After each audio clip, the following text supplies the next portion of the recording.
Sometimes life is like this dark tunnel.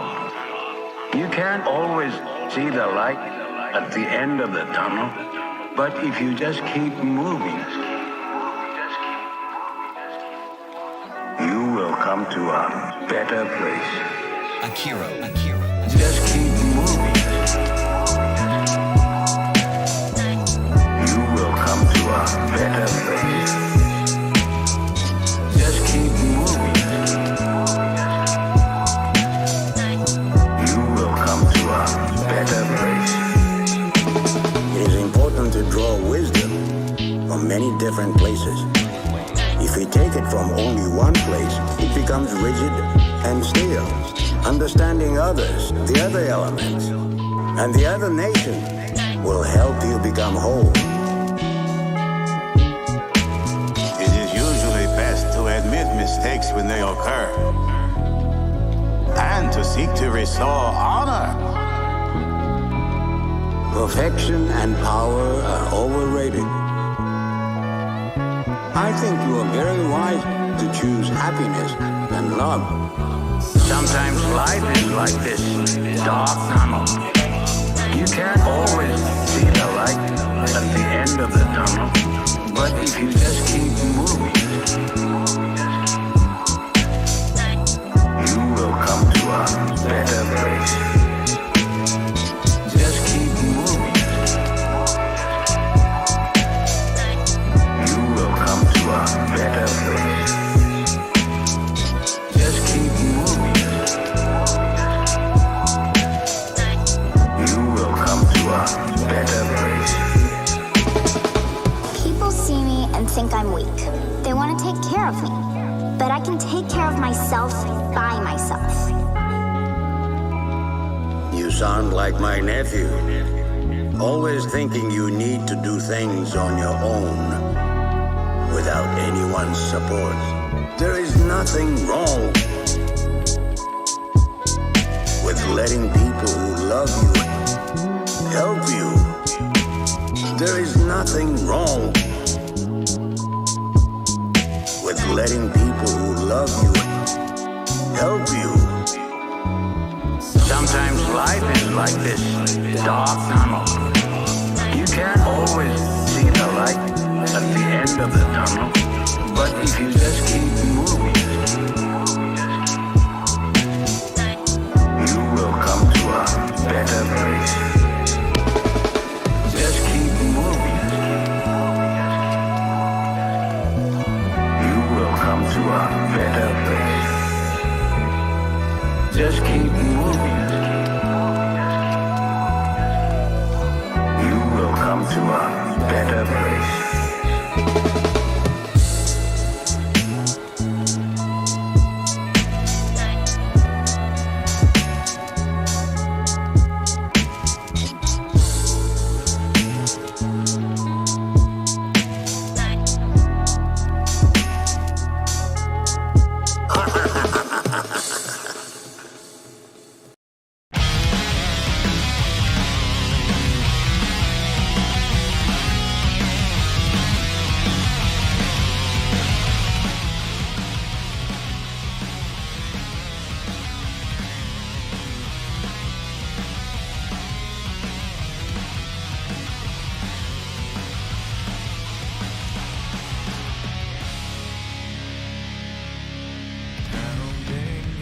Ladies and gentlemen, welcome back to the Land Lodge, where we have an absolutely crazy one for you today with an amazing guest who I would love to introduce, but for a minute, you're just gonna have to settle for his pretty face.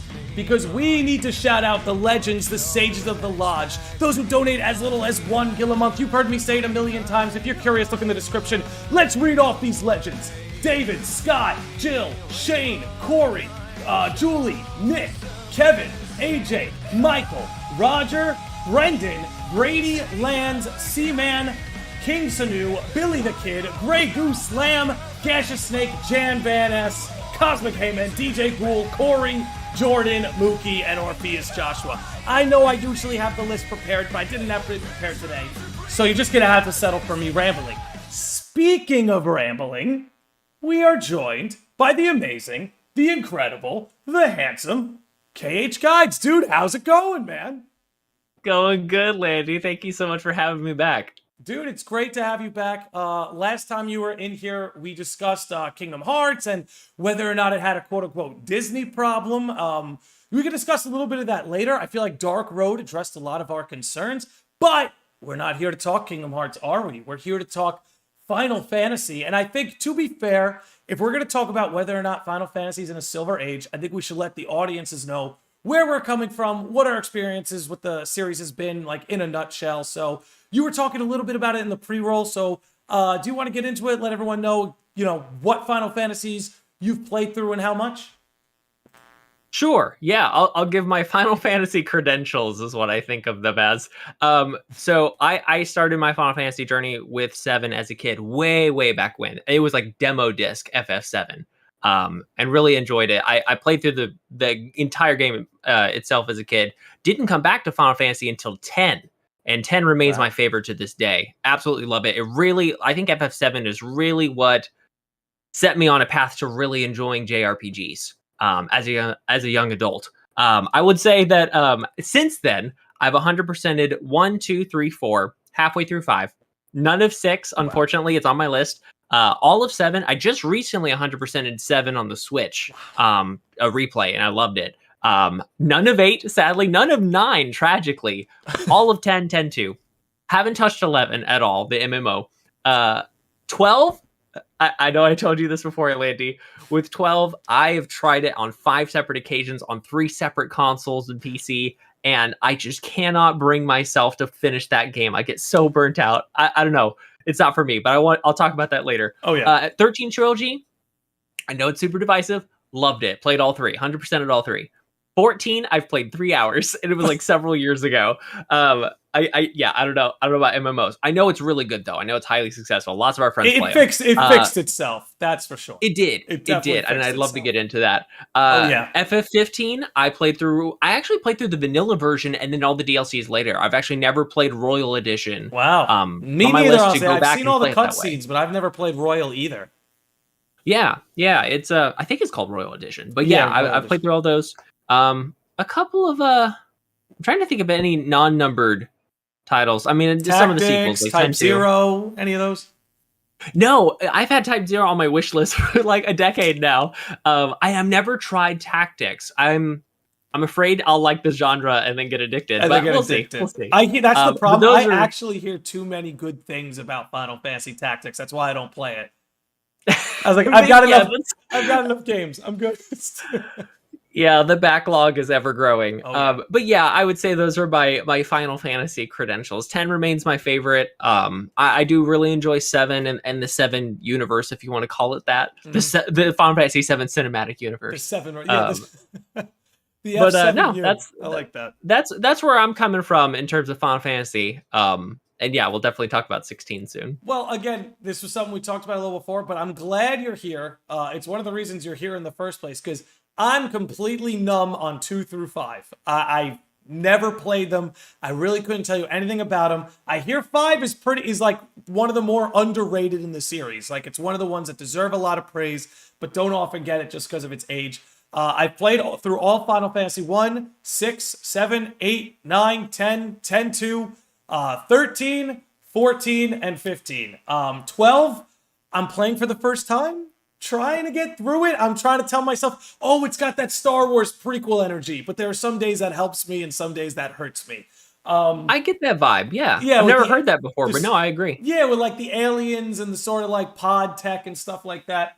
Sky Pirates and all. So, we fill in a lot of each other's blanks. The games you haven't played, I've played. The games I haven't played, you've played. I feel like we cover at least 14 of the 15 Final Fantasy titles between the two of us. I'm seeing some questions in the chat that are asking, what is a silver age? What exactly do we mean by this? I think one thing to lay down is often, and I'll say this is definitely my opinion, and you can let me know if it's a shared one, the era of Final Fantasy 5 through 10 is often referred to as the series' golden age. Not just because every single one of those titles is an absolute banger, but because Final Fantasy had less competition back then. JRPGs were such a new thing, so they were pioneering into uncharted waters, whereas now they're more one of the pack, which I think is a good thing. You know, you don't want just one Kingpin. But the Golden Age mostly refers of 5 through 10 because personally, I think 11, 12, 13, and base 14 is a pretty dark time for Final Fantasy. And I say that as someone who really enjoyed FF13. Like, I think FF13 is an enjoyable game. I think it's just one of the weaker in the series. But from 11 to 14, things got, I don't know. What would you say? Enough of me. What would you say? No, I agree with you there. Like I said, I haven't really touched 11, but I think anything past really 10 too felt like creatively they were stretching their boundaries. And in some cases, especially as we're seeing nowadays, I think it's driving a lot of their success. Square Enix in the last maybe 2 or 3 years has really diversified the types of games that they're putting out genre-wise, which I think is great. I'm always happy to see Square Enix succeed because it means better games usually for all of us. But I agree that I think for me personally, obviously subjective opinion, after 10-2 or during after 10-2, I don't know if we saw a change of the guard or maybe it was something on the corporate side of Squaresoft. No, I think they switched to Square Enix at the time. Where I think development cycles really suffered. You saw some games get picked up and hit the ground running, only to kind of fall apart and get delayed with some ambiguous announcements. Like Versus 13, to bring up a game from Versus that era. 13 is a perfect example. I would love to talk about Versus 13. Oh, yeah. And how you can definitely tell whatever became Final Fantasy 13 definitely suffered for it, especially from the gameplay aspect. I 100% agree with you that 13, especially the first 13 for me, is a really enjoyable game in terms of its characters and its rich story and lore building. I think and aesthetics, oh my god. Like, it holds up with the rest of the series. It does. Features. It really checks a lot of the boxes for me when it comes to, like, what do I think about Final Fantasy? I think where it really took a pitfall was its gameplay. I think a lot of people did not vibe with its combat system, its leveling, its pacing, perhaps, exploration. I have a whole other soapbox thing about the whole, it's too linear conversation, but that gets into spoiler territory. But anyway, I agree with you on the fact that, not necessarily fact, but just the feeling that the period of time between post FF10, 10-2, up into the last about 2 or 3 years, creatively, we've seen some big risks with Final Fantasy. And we've seen some of those risks turn into, or really some of those failures turn into success with something like FF14, A Realm Reborn. And I feel like the company has, the creative side of the company has really regathered its footing. It's regained its footing in the last maybe 24 months. And I think a lot of people, maybe not everyone, but a lot of people feel that way, especially with these recent announcements. I would agree too. I think, like you said, the creative, there was something in the development cycles, right? Where, like you said, you had these ambiguous announcements, delays, canceled projects like Versus 13, which in that era of all the Final Fantasy games, Versus 13 had the most hype surrounding it. So for that game to be canceled or retooled was really like a punch in the gut. But, I would agree with a lot of what you're saying, especially when you brought up 13, mind you, that, when it came to the story and the characters and the music and all that, the production of all of that was on par with the rest of the series. There just seemed to be something going on in the actual mechanics of the games themselves, as someone who enjoyed 13's combat. And I think a lot of it is what we talked about before. In that golden age, when you look at Final Fantasy 7, 8, 9, those 3 games were made in a span of like 4 years. They were on fire. But newsflash, you can't make a JRPG in like a year or 2 anymore. It's really just not possible. Maybe if you do HD 2D. So I think a lot of what maybe Square Enix had to learn was, hey, we can't pump these games out as fast as we used to. The way we used to do things in the past where we pumped these games out year after year, it just doesn't work that way. And now we're living in a world where there's almost half a decade between numbered titles in the Final Fantasy series. So it's taken longer for the series, I guess, to not necessarily redeem itself, but gain this momentum, especially when you consider 14, which is seen as a hit now, completely fumbled in the beginning. 15, which is definitely looked at with much kinder eyes these days, kind of stumbled in the beginning. And, we almost saw a little bit of that in Kingdom Hearts 3 as well, where out the gate, it was a little buggy, a few things that were needed fixing, but Square has shown great diligence at patching these games up and turning them into incredible experiences, whether we're looking at 14, 15, Kingdom Hearts 3. And I think they're hitting a stride now, and I think a big part of this was remake. And I don't know, did you play Stranger of Paradise, by the way? No, oh man, I really am so excited to play it. It's on my list. I don't have a PS5 yet. I know I can get it on PS4, but I've been too lazy to grab a copy. But I'm excited about it. I know very little about it, like story or spoiler wise, but everything I've seen about it feels like such a fresh experience, but also such great callbacks to like classic Final Fantasy, which I think is really cool for like longtime fans. Yeah, and you're seeing a lot of that. You're seeing a lot of love for the franchise too in a spin-off game like Strangers of Paradise. But I guess what you're starting to see now is Final Fantasy is starting to really gear itself up. We're seeing a numbered title in 16 come out. The FF7 trilogy, something that was like it was like you and I's imagination 10 years ago. It wasn't real. It was pie in the sky. And FF7 trilogy, we'd be lucky to get a remake. Between that and 14 saying they're going to continue for another 10 years. And Final Fantasy 14 is the biggest MMO in the world. At least it was a couple months ago. Even if it's not anymore, it's up there with the likes of World of Warcraft. That was wild to think about. A pipe dream for Final Fantasy 11, So we're living in this age now where they're contending to be the number one MMO. They're going into FF16 with Game of the Year energy. FF7 Remake was, in my opinion, fantastic. I know people have their feelings about where the story might be going, but as far as gameplay goes, very few people will deny that combat was one of the most fresh things we've gotten from the series in years. So with all of this gearing up, be it 14's extensions, the FF7 trilogy, Final Fantasy 16, Stranger of Paradise getting DLC after DLC, which who saw that coming? Are we entering a silver age? Is that your impression? Because I know it's mine. I think so. And I think it's a really good frame of mind to be in when you're describing this, I guess, era that we're moving into with Final Fantasy, or really just Square Enix in general. Oh, yeah. You mentioned, there seems to be a lot of, or there was a lot of turmoil and turnover at the company Square Enix. And I think we felt that in the games.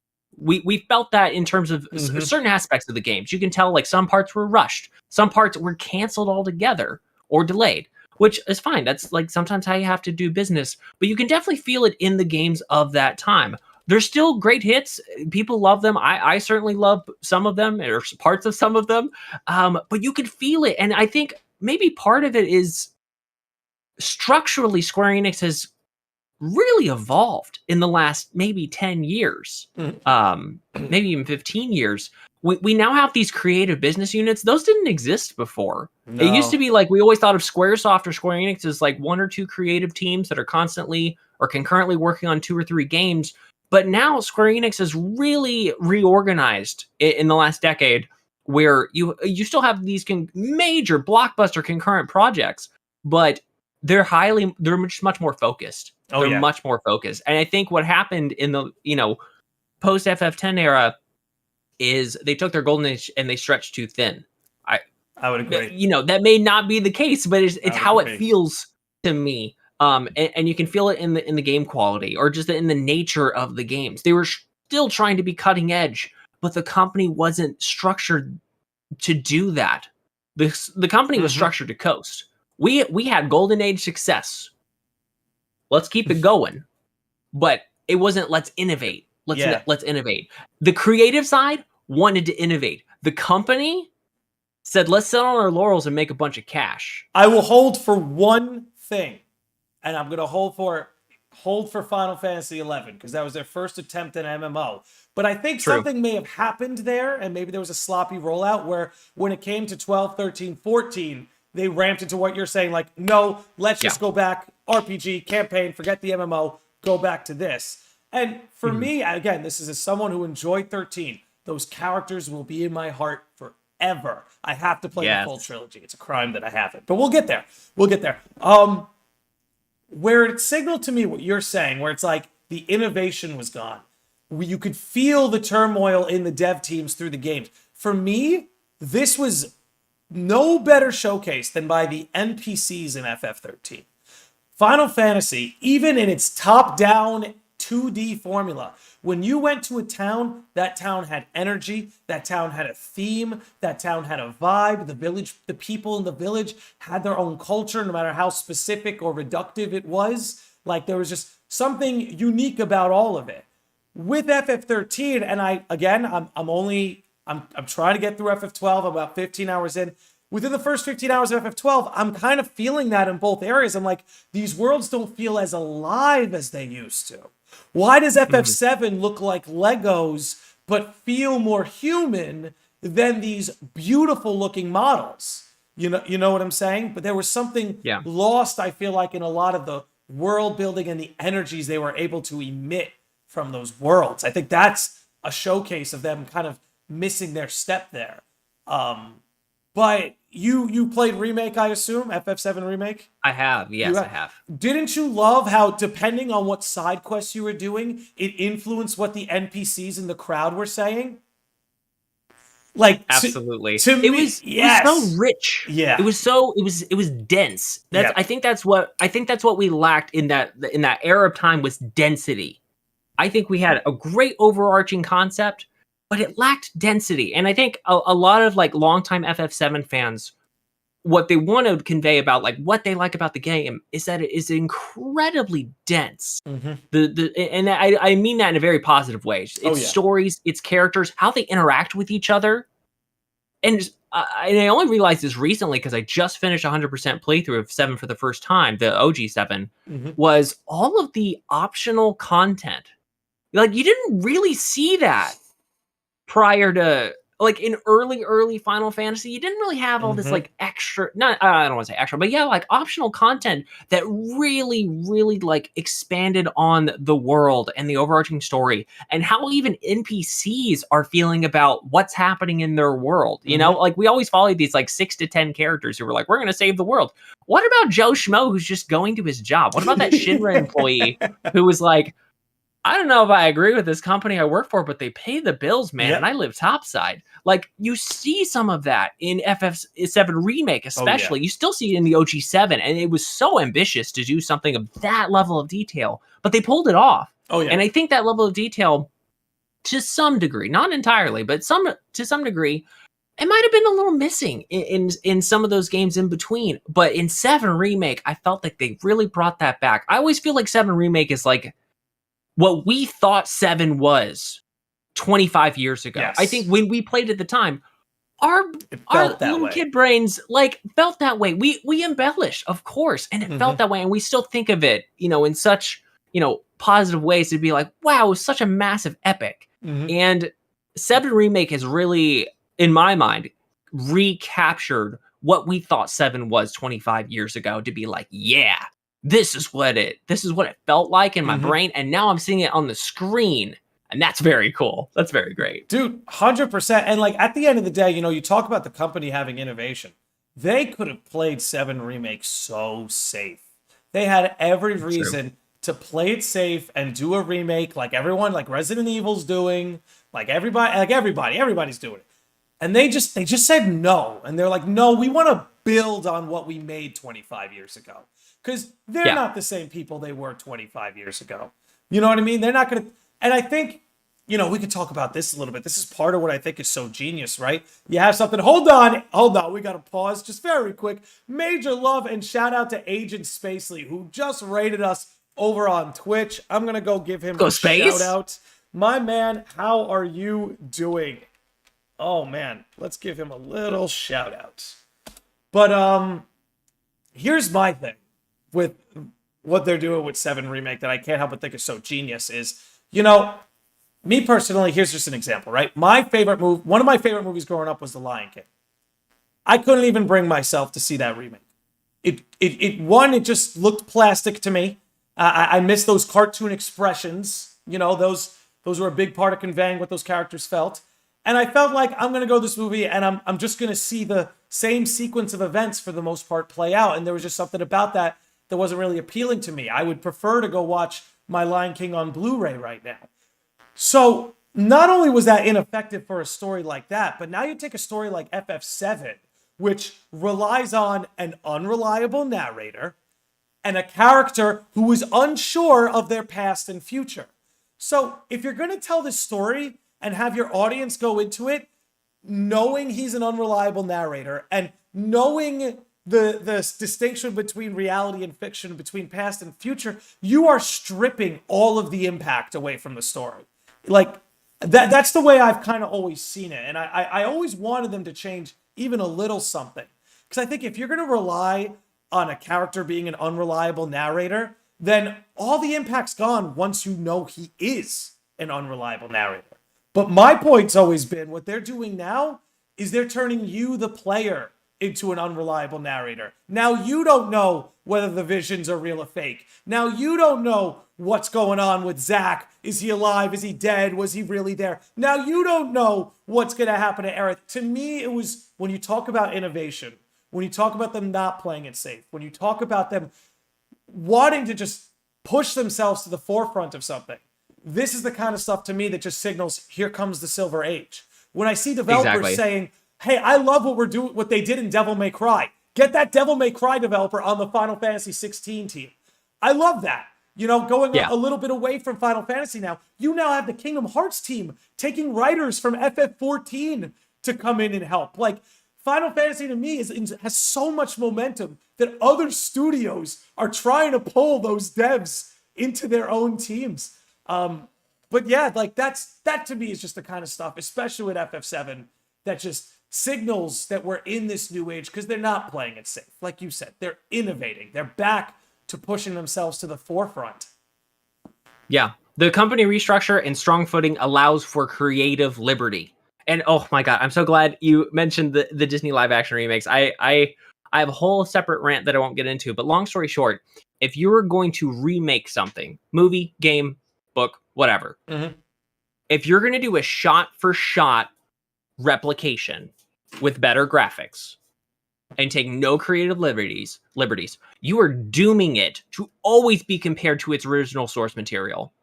Yes. Like, I always go into like the Disney remakes with a lot of hope, being like, wow, they could take like so many creative freedoms with this, like aesthetically, plot wise. Oh, there goes my green screen. I don't know. I just always go into those being like, wow, I have so much hope for this. And then I watch it and you're like, wow, you didn't really do anything new with it. This was a cash grab in my mind. And look, I know there's an entire generation out there whose first Lion King is that live action Lion King, and they probably love it, and they're going to have nostalgia for it, and that's great. I don't want to yuck anyone else's yum, but for myself, when I see something like a remake, it's always one hand has hope and the other is hesitation. Just I don't want to set myself up to think like they're going to do anything new with this. I don't know. I felt like FF7 remake was a really great balance of what made 7 great in the first place, while also taking into account all the Final Fantasies before and after it in terms of gameplay and world building, and really having it congeal into like just a solid game. I feel like FF7 Remake combat is the perfect evolution of all Final Fantasy combat put together. Yep. It's got elements of 13, 12, 10, 7, and Lightning Returns. I don't know, it's just like a lot of Lightning Returns. Yeah, it actually has Lightning Returns combat aspects to it. And I felt like they were like, you know what? It's a good example of Square Enix as a company and the creative vision, like really listening to fans. What did they really like about this particular game combat wise? And I felt like it was a really good like synthesis of a lot of those concepts put together, and it made for a hell of a game. It looked so good, and it just felt good to play. It was so intuitive. It was really intuitive for me. I really, And it was yeah, just I loved it. clean. It handled so well, especially the PS5 version too. Not those load times, because that was one of the things that held the game back. Were like those crazy load times. But they Yeah. were always worth it. Always worth the wait. I can't help but ask you. Speaking of all this, could you help but feel like a lot of what was going on in Remake was almost like a creative allegory to the very thing we're talking about? That the whispers and Aerith's whole speech, like at the edge of the highway, where she's like, beyond that veil is boundless, terrifying freedom. We won't just be changing the future, we'll be changing ourselves. Like, I can't help but feel like that was an expression of that FF7 team, of them almost saying, like, they want to unshackle themselves. And in so many ways, like, it's funny how, like, I always believe in the saying, the fiction will see the real. Coheed and Cambria lyric. I can't help but feel like that was reality bleeding through fiction in a way. Like,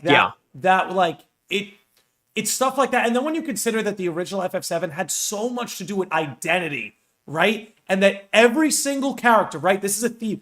God, people who listen to me so much are going to hate me for repeating myself. But every single character in FF7 has been cut off from the world that used to give them identity. That's what they all have in common, is they came from this place, it gave them an identity, and then that world was destroyed.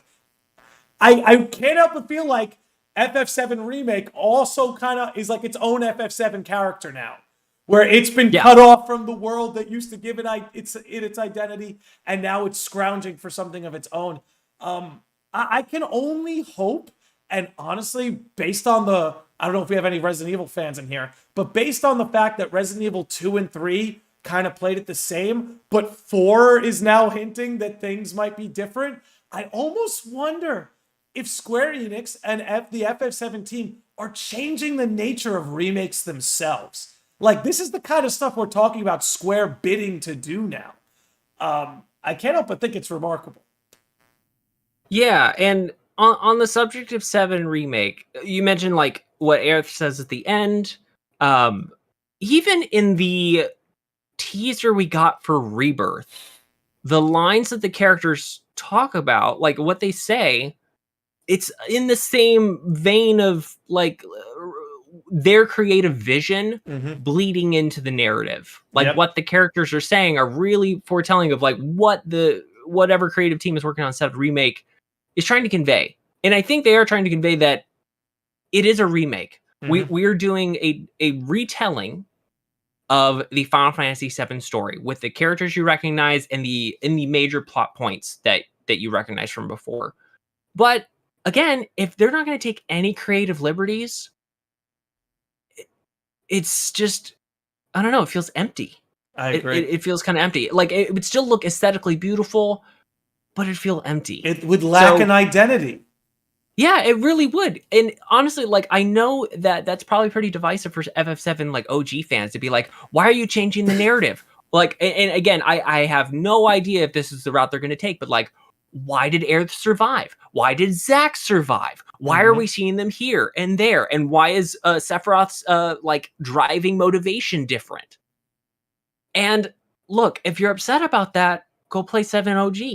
That's fine. Like, be thankful that you have, like, the OG material to enjoy. I understand, like, if you want to see that updated, like, frame for frame, like, there was an opportunity for that. That's not what they're doing, and that's okay. I kind of prefer it to be a little bit fresh, and I feel like the technology nowadays gives them so much more freedom to tell it in a much more rich and diverse way that maybe the PS1 couldn't do across 3 entire discs. I don't know. It's just, it's the possibilities are endless in a very positive way for me.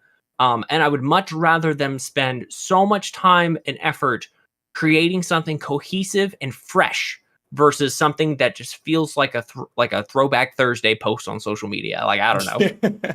No, but you're right. There's something to be said for delivering that fresh experience, right? Because you want people to go back to OG and back to Remake for different reasons, right? You don't want to create something that stops people from going back to the initial thing.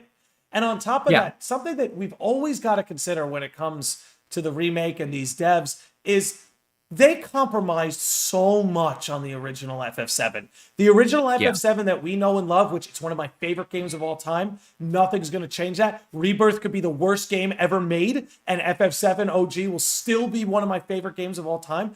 But at the end of the day, their vision was compromised left and right. Yuffie was not supposed to be an option. She was supposed to be mandatory, but the game had to be finished. Vincent, of all people, is not supposed to be optional, but they had a deadline to finish. There's a lot of examples of that. And now they're given this opportunity where the Square Enix big suits, they have their back. They know Creative Business Unit 1, anyway, I don't need to go into a whole rant on the logistics of their business. Let me just stick to what I have a better feeling about. At the end of the day, these guys have given us story and game and adventure after adventure. If after 25 years they get a chance to fulfill their vision in a more fulfilling and detailed way, I don't want my nostalgia to get in the way of that. Because between you and I, a shot-for-shot remake that looks just like this would have been an incredible experience. It really would have.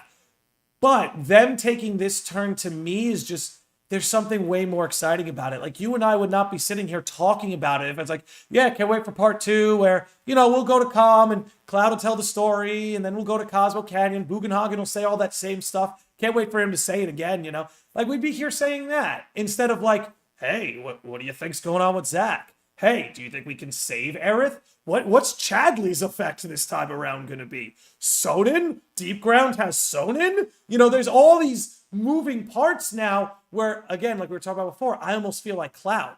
I don't know what's real or fake anymore. I don't know what's coming. I don't know what's behind me. Like, for all you know, FF7 could tell you, a remake could tell you who Cloud's dad is, because that's something we never learned. But who knows? That's true. It's true. And actually, it's funny. Mrs. Guides and I have been watching a new Marvel show. It was a Moon Knight, actually. And I won't get into spoilers, like plot details or anything for spoilers. But one of the things we've noticed, she and I have talked about, is that the show does a really great job of using the storytelling to allow you to empathize with the character. Because the main character has no idea what is going on, and neither do you. And in that way, you can truly empathize with them because as a JRPG or any role-playing game would expect you to do, you're really in their shoes because you are right there with them. You are giving no other context for what's going on. The scenes never switch away from this character. You're always experiencing it through their eyes or their mind. And I think it allows for a deeper empathy of that character. And I think we're going to see that in Remake, Rebirth, and Repossess in a Vehicle, or whatever they end up calling the third one.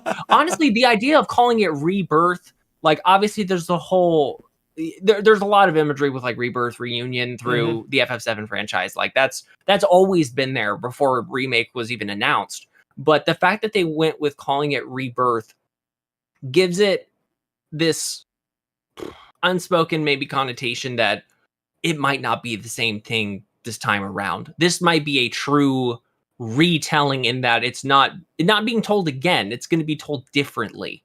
And I know that's so divisive. I know a lot of people are going to be like, you're going to compromise the original plot in a way that it's not going to hit the same way. I guess we don't know at this point. They might just have be these right. cryptic messages. They might be right. But I have faith. Yeah. Because they made me weep. They made me weep like a baby in Remake. They had me connect. I'm invested. You know what I mean? They've got me. They just need to deliver. But yeah, no, I couldn't agree more. I think it's just exciting to think what they could possibly do. I want to talk a little bit about Reunion, but I'm thinking maybe we can move on to FF16 for a little bit. Sure. Because this is a game where it's interesting. I feel like and I say this actually is a good thing. I'll have to explain myself. But I feel like they're almost making it kind of hard to get too excited. Like, in a good way. I feel like they're holding a lot of their cards. And, we didn't get much at TGS, but Yoshi P did mention that within the next month or two, we very well may see a much bigger trailer that gives us a much bigger idea of what to expect from this game. Because, again, what to expect from this game is still very much left up to the imagination. So my question to you is, what do you expect from FF16? And what do you need it to deliver on for you to be, say, a day one buyer? Ooh, wow, that's a big question. That's a heavy you know, question. That's a heavy question. no, it's a heavy question, and it's obviously the answer would be different for those who are who have been with Final Fantasy for a long time versus those who are like, maybe I'll give this one a shot. Maybe this is my first Final Fantasy. Like I, in recent years, I've been much more interested in game accessibility from those who are like just getting started. Mhm.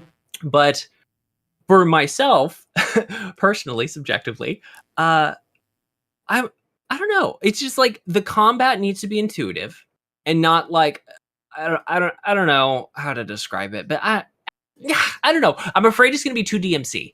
Like I don't vibe with the DMC combat. I really despise the idea of individually graded battles where it's like there are too many possibilities for you to perform a completely different way and do it very poorly. I don't know. That's just my personal gaming That's experience. fair. Setting wise, it looks very high fantasy, which we really haven't seen in Final Fantasy. Like it's been very sci-fi with like 13. 12 was, I guess, kind of high fantasy, but now that you've said like like episode 1 through 3 Star Wars, like I definitely get that vibe now. Yeah. It's kind of funny. And 14's got a blend of both high fantasy and like True. full-blown sci-fi, time travel, spaceships. So like it's not That's it's true. not Final It's got Fantasy everything. 9, which I think we may be going towards, which that's like full-blown high fantasy.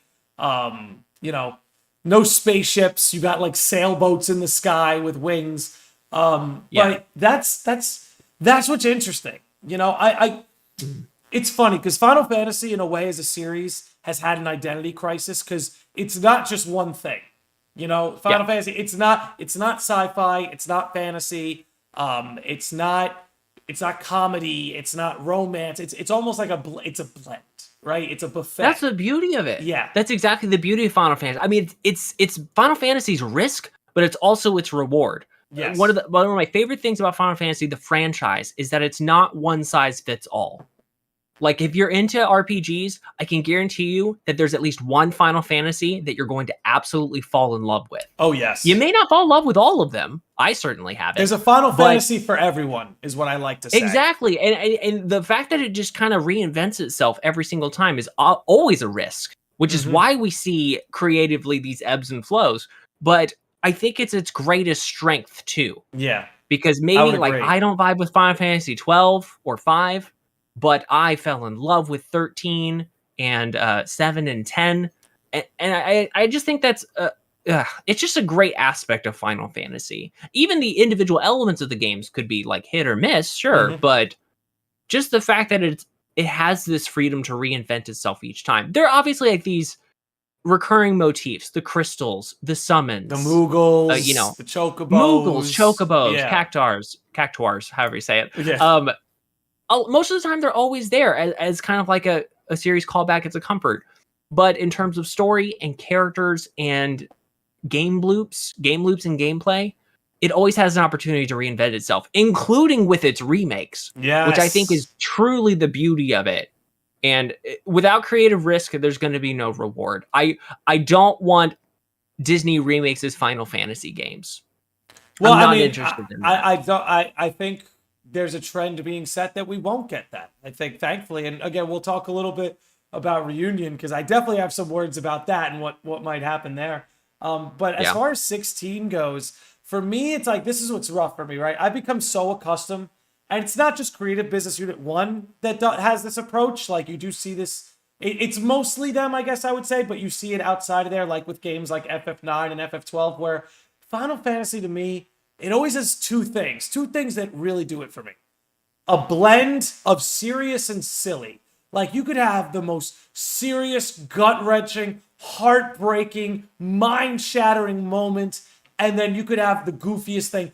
Cloud is in a dress. You're running around on chocobos. You know what I'm saying? Like it could just be the most silly thing imaginable. You have to fight in FF14. You have to fight a giant Moogle.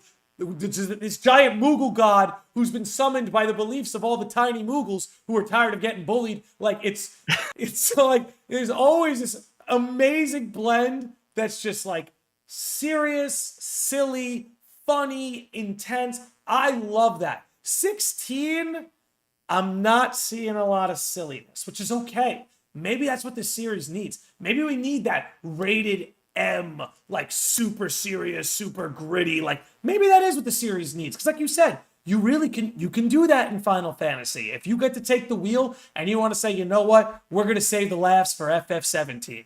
This one's gonna be a real gut wrencher. You can do that. The number 2 thing that always draws me to a Final Fantasy is that it's always seemingly orbiting a love story. There's always some sort of romantic love story that seems to be orbiting the main plot. Not in all the Final Fantasy games, but in all my favorites. Your FF7s, your FF9s, your FF10s. You even see it in your FF13s with, Snow and Sarah. That to me is when the series is truly, truly at its strongest. It's one of the reasons 15, while I really enjoyed it, was weaker for me because I didn't feel Noct and Luna Freya the way I felt Tidus and Yuna. Like I felt that. Exactly. You know what I mean? So those are the 2 things I'm looking for from 16. And again, I don't have to get what I want. I can get the opposite of what I want and still love it. But one of the things I'd like to see from 16 is either that blend of serious or silly, or I do want to see, call me a sap, I do kind of want to see it orbit a love story. There's something about that I do really enjoy. With all my violence and all my slaying of beasts and demons and gods, I like to see 2 characters fall in love. Well, it makes the story in the world a lot more rich, doesn't it? Like, if you're all focused on saving the world and fighting the monsters, like, it feels a little bit one-dimensional, you know? And I know that there's one very brief scene in I think the latest trailer for 16, knowing that we're going to get some type of love story. Yep. But, no, I agree with you. I think having that just, not even a subplot, like the I don't know, whatever they do relationships-wise, it doesn't have to be the front and center thing. No. But if you can weave it very intricately into the overarching plot, I think that's where Final Fantasy can really, really shine. Like with FF10, not getting into too much spoilers, it's pretty heavy-handed. Like it's a big piece of where the story goes. But even in something like maybe Final Fantasy 13, it's still there. But it's maybe only a driving motivator for one character, for example. Rather than like your main protagonist per se. Well, I think what was cool about 13 too is like that love story doesn't always need to be romantic, right? 13 is very much about Lightning's love for her sister, a sisterly love story, like 15 at the end of the day was a brotherly love story. That's where I did feel very satisfied with 15 and its character development. It was like that brotherly love. But like you said, when you have these moments, be it a romantic love, a sisterly love, a brotherly love, that's the kind of stuff we could all relate to. I don't know about you guys, but I haven't slayed any demons. I haven't killed any gods. I haven't the stuff that happens to these characters. It's not something that happens to normal people. But you know what does happen to normal people? We get attached and we fall in love and we want to protect our friends and we lose allies on the battlefield. Like that's the stuff we actually can relate to a little bit more. And like, that's what keeps it from feeling a little stale. So I guess that's what I want to see from 16. And to be fair, it looks like 16 very well may have a brotherly love story between Clive and Joshua. And I'm hoping they really lean into that. I think that could be a really cool thing. So too. And you mentioned a pre-roll, but we talked about kind of the theatrics of 16. Obviously, a lot of the footage we've seen is either cutscene or kind of like combat cinematic, where maybe you're not controlling the character in the moment, but you're seeing are they called icons or eidolons? Icons. When you're seeing the icons fight each other, and you still see health bars and everything, but you can tell by the camera movement that it's not like a playable character moment. Right. And I'm wondering, like you said, like it's very high fantasy. It's very like warring factions based. It'll be really, really interesting, and I hope I have the same hopes as you, where I want to see these personal relationships kind of be built and broken over whatever's happening in the overarching plot, the warring factions, the finding out where the icons are, whatever it ends up being. I really want it to be an intricate tapestry of like interpersonal relationships, individual character journeys, things that we saw in previous Final Fantasy. We see a lot of that in 7. So much character interactivity.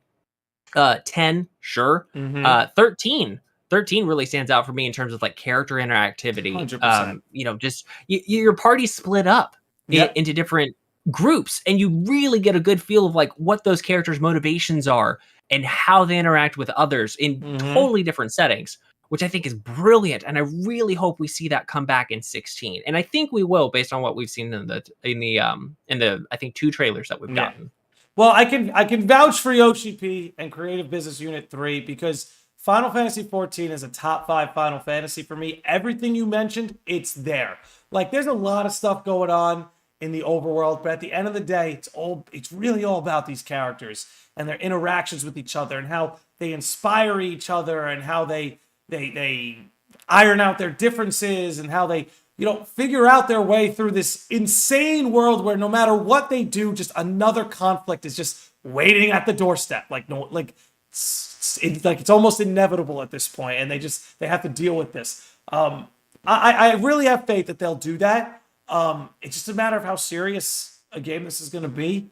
It appears to take itself very seriously. We saw a child. One of the first big trailer we saw a child with blood splattered all over his face. I don't think this is going to be rated T, guys. Final Fantasy Remake was rated T because they took the blood out.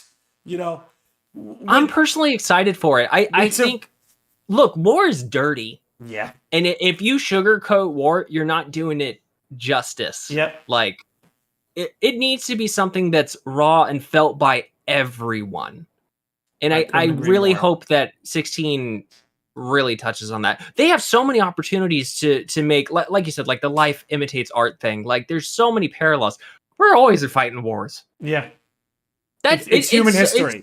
It's permeated our culture so much that we don't even think about it. We just think, oh, today's another day where we're actually it's all over our media too. It's all right. over. And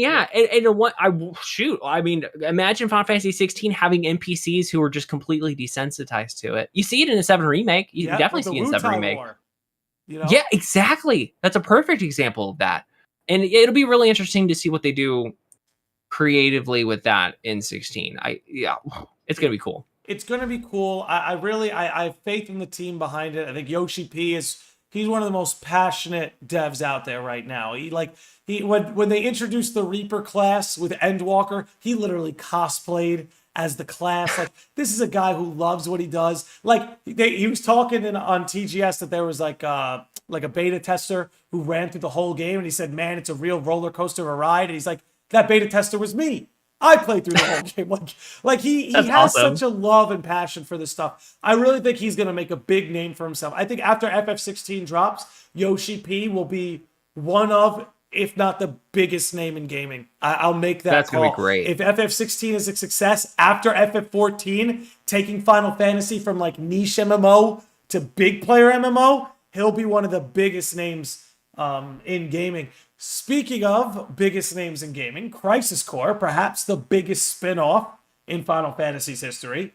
Listen, let's just cut to the brass tacks on it. I think it looks great. Let's just look. Are they going to pull a remake? Is there something waiting for us inside that game? Or is this going to be faithful remake? The past hasn't been changed. This is going to stay. Or do you think the remake narrative is baked in there some way? Whew. I don't know. I mean, whatever they showed, what was that, a month ago? Yeah. It seems like everything they showed was familiar, at least to me. I played, I think I still have it. Yeah, I've got my PSP copy.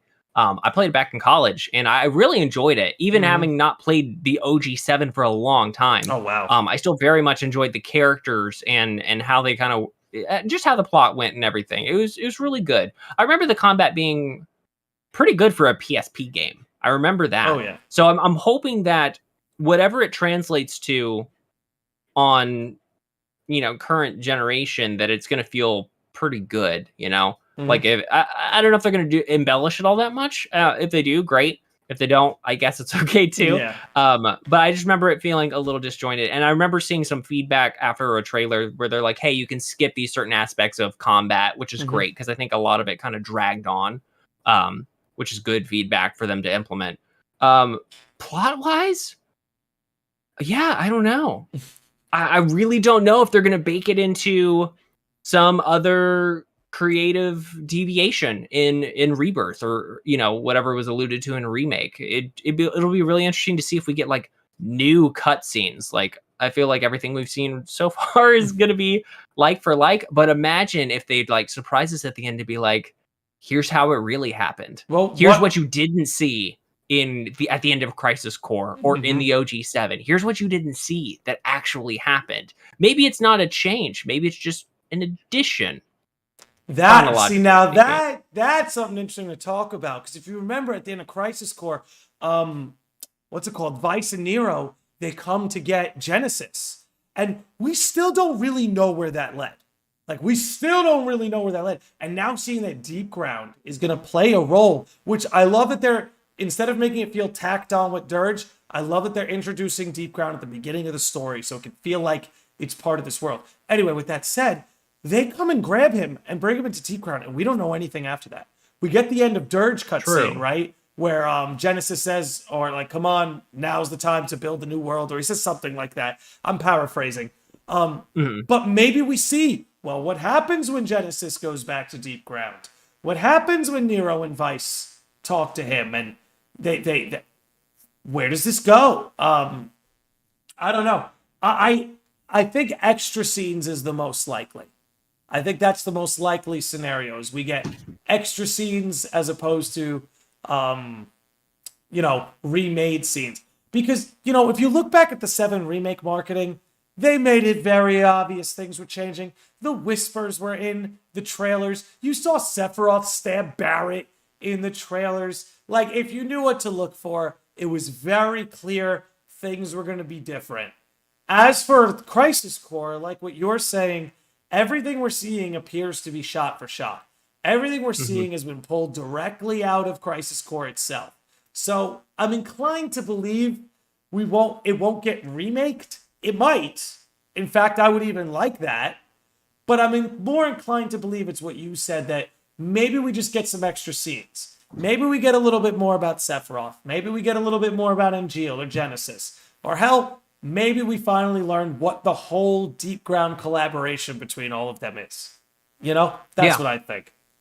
I mean, I have all the confidence in the world in Square Enix current creative teams. Like we said before, the company seems like it's got much more solid footing in the last 3 to 5 years. And I think that's going to give those creative teams, who are now pretty well established, like they have a name for themselves, the freedom and hopefully the time and resources to craft really complete, cohesive, and really compelling games, just in terms of combat and story and characters. And it's a really good time to have faith in Square Enix and their games. Like, we've got so many things on the horizon, and a lot that's just not Final Fantasy or Kingdom Hearts. There's like Various Day Life, whatever that is. Various Day Life, Octopath, Nier, like a thriving. Yeah. And you love to see it, because that only means good news for the franchises that you enjoy. Like, they've got a really strong lineup for the next probably 12 months. Yeah, winter of next year too. Oh yeah. With Rebirth. So yeah, I'm really looking forward to it, and I've got a lot of faith in those teams. And I always keep an open mind. I really don't like going into games with like a lot of expectations already preset. Yeah. Just give me something great and I'll be happy. I'm in the same boat. And like you said, I just have faith. Like, I really do. They've really impressed me with a lot of their titles in the last 12 months. So when I saw that Remake was going to take this risk, I said, go for it. That's kind of how I feel with all of their projects now. Usually when we get to this 1 hour mark, I like to open it up to the chat. But I'd be lying if I said I wasn't itching to talk Final Fantasy X-2 with you. Because dude, like, I feel like that's a game I was lied about to my whole life. Like, everyone told me, don't play it. It sucks. Don't play it. Don't play it. It ruins 10. This is all I heard. And maybe I'm just going down some pessimistic holes of the internet. I know when I was younger, you couldn't avoid it because there wasn't many spaces. But I played it for the first time this January. And nice. If that game came out today, people would be talking about it's one of the most complete games you could ever play. It's got side quests like you wouldn't believe. I was astonished. Don't get me wrong. I think FF10 is in another league. Don't get me wrong. Sure. But FF10 2 is an incredible game. Let's not make any mistake. The amount of content and the amount that is baked into that game is ridiculous by today's standards. And look, as someone who loves FF14, to me, FF14's weak point is the side quests. The side quest is an absolute, not the class or the job quests, side quests, weak.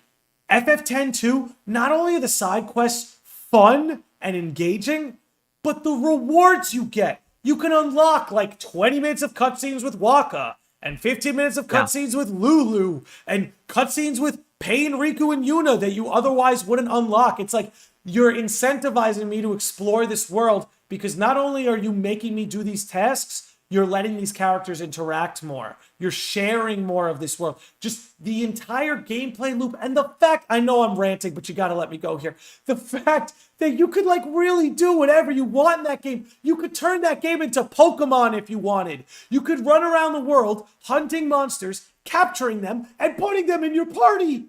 Like, you just don't see that level of versatility today in games, and I was completely taken aback. If you like FF10, I really think you'll love FF10 too. It's definitely more silly than serious, but I think that's the point. It's got multiple endings, so no one's upset because none of us know what the real one is.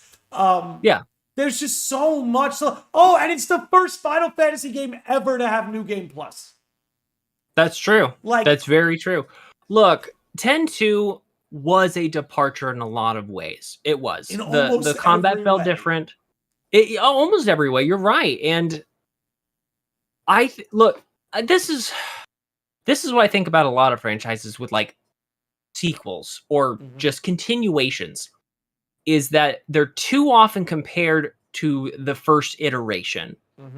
I think way too many people compare 10-2 to 10 and only 10. Yeah. 10-2 has some fantastic aspects to it. It might be the greatest Final Fantasy of all time.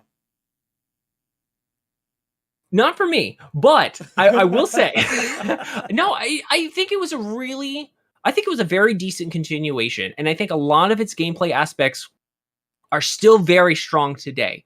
I think it just really, I think a lot of people just compare it to 10 too much, or maybe just too intensely, maybe is the thing. Like you said, we were talking about density, right? Like game density and the lore and the world building and the NPCs.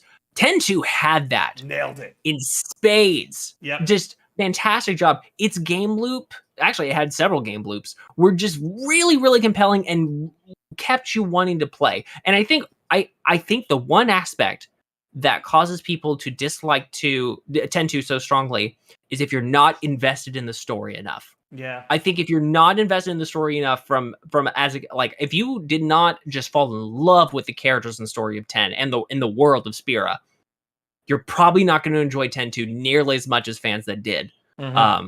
Because a lot of its game mechanics are tied into, like you said, the rewards you get is more of the world. It's more of the characters. It's more of the relationships there. It's more of Spira. Yeah. And if you're not heavily invested in that, I can understand why 10-2 is probably not your favorite. Yep. But for someone who, like you and like me, who, really fell in love with the characters and the world of Spira and it's just lore and it is, different peoples and cultures, that's all there in 10-2. Yeah. For as ambiguous as some of its elements are story-wise, it's got it there for you to enjoy. And like we said before, not every Final Fantasy has one size fits all. It's really not. Even in 13, even the 13 trilogy, they feel distinctly different. For being they look different. Sequels in a trilogy, they feel and look and play very different from each other. It's still the same world with the same characters, but I can understand if you don't like the trilogy as a whole. I love 13-1. I enjoyed 13-2 and Lightning Returns. I am still baffled why they never called it 13-3. It just, I don't know. That's a pet peeve of mine that I will go to the grave with is why not call it 13-3? Why lightning returns? Like you watch on the third like FF7 game, they're gonna completely abandon like Rebirth remake, like FF7 finale. And it's like, wait, what? Could you imagine?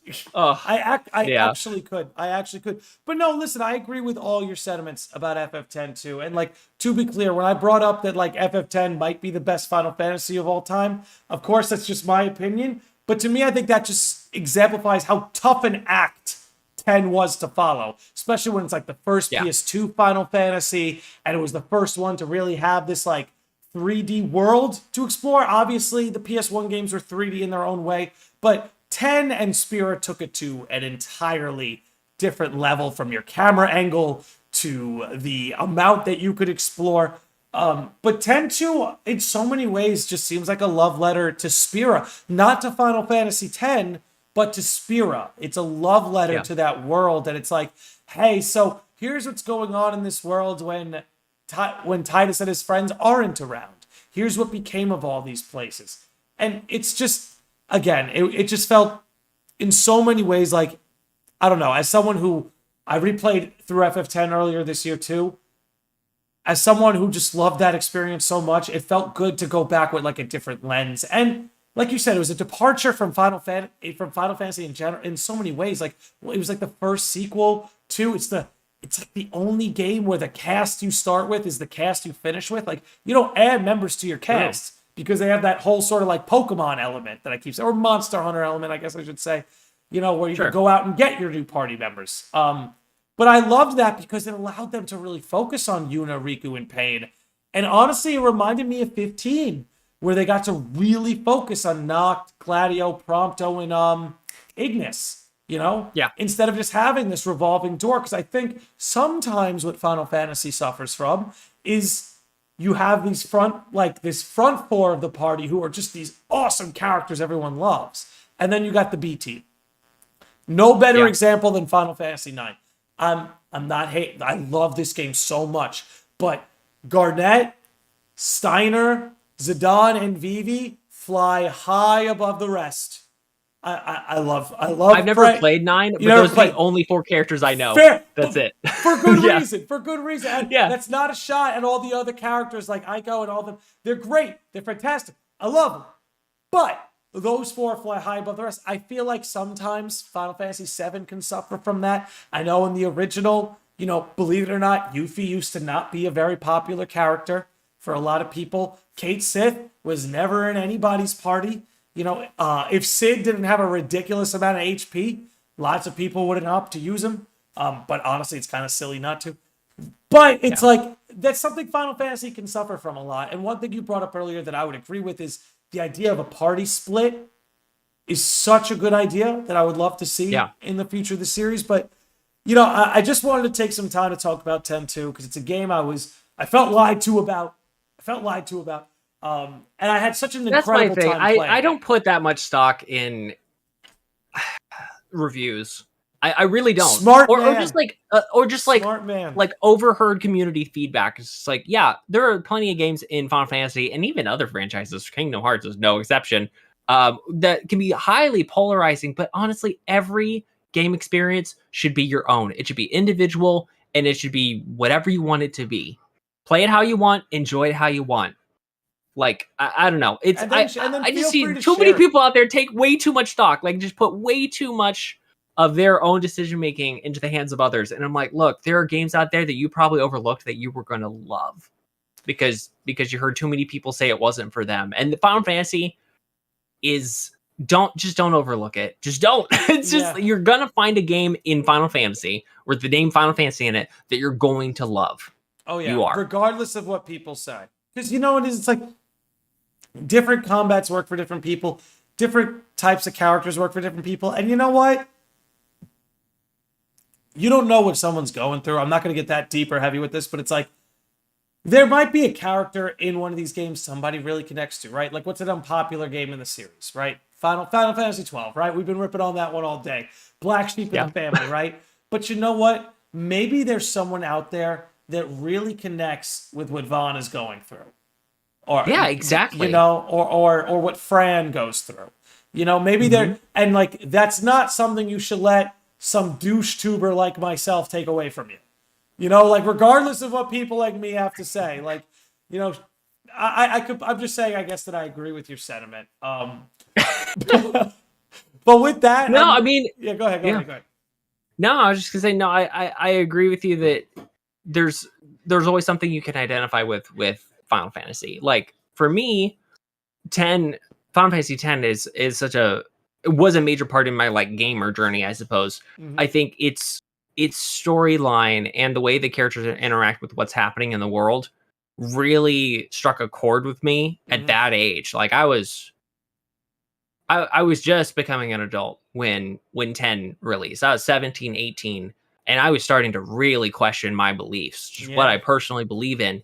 And Final Fantasy X was something I could really identify with, because those characters go through quite a journey in terms of what they believe for so long, and where they have to challenge their beliefs and really find themselves again, because they some of those characters wrap their identity around what was happening or what was before and was no longer. And I really identified with that. And it's part of why Final Fantasy X is still one of my favorite games of all time, and certainly one of my favorite Final Fantasy games. And I feel like a lot of those games have those aspects. Seven's no exception. Even 15, 100%. 12. I don't know. No, but you know, it's Final just, there's always Fantasy something 12. there to relate to, and it makes them such good art. I don't know. I love it to death. I really do. No, I'm with you there too. I mean, FF10 in particular is it is a digital spiritual pilgrimage, is what I like to call it. Yeah. Like, That's a good way to put it. I really feel like I'm on that adventure with Yuna. You know, which is funny. And I think that's one of the things that makes 10 so unique too, is you can name Tidus, because they never say his name. They never say his name. So in a way, like, now that you've lived through that character, but it does kind of help immerse you in that world. It does almost kind of make it seem like the characters are talking to you. You know, even though you're not Tidus, you're just playing as him, and they're talking to Tidus. But because he kind of doesn't get that formal,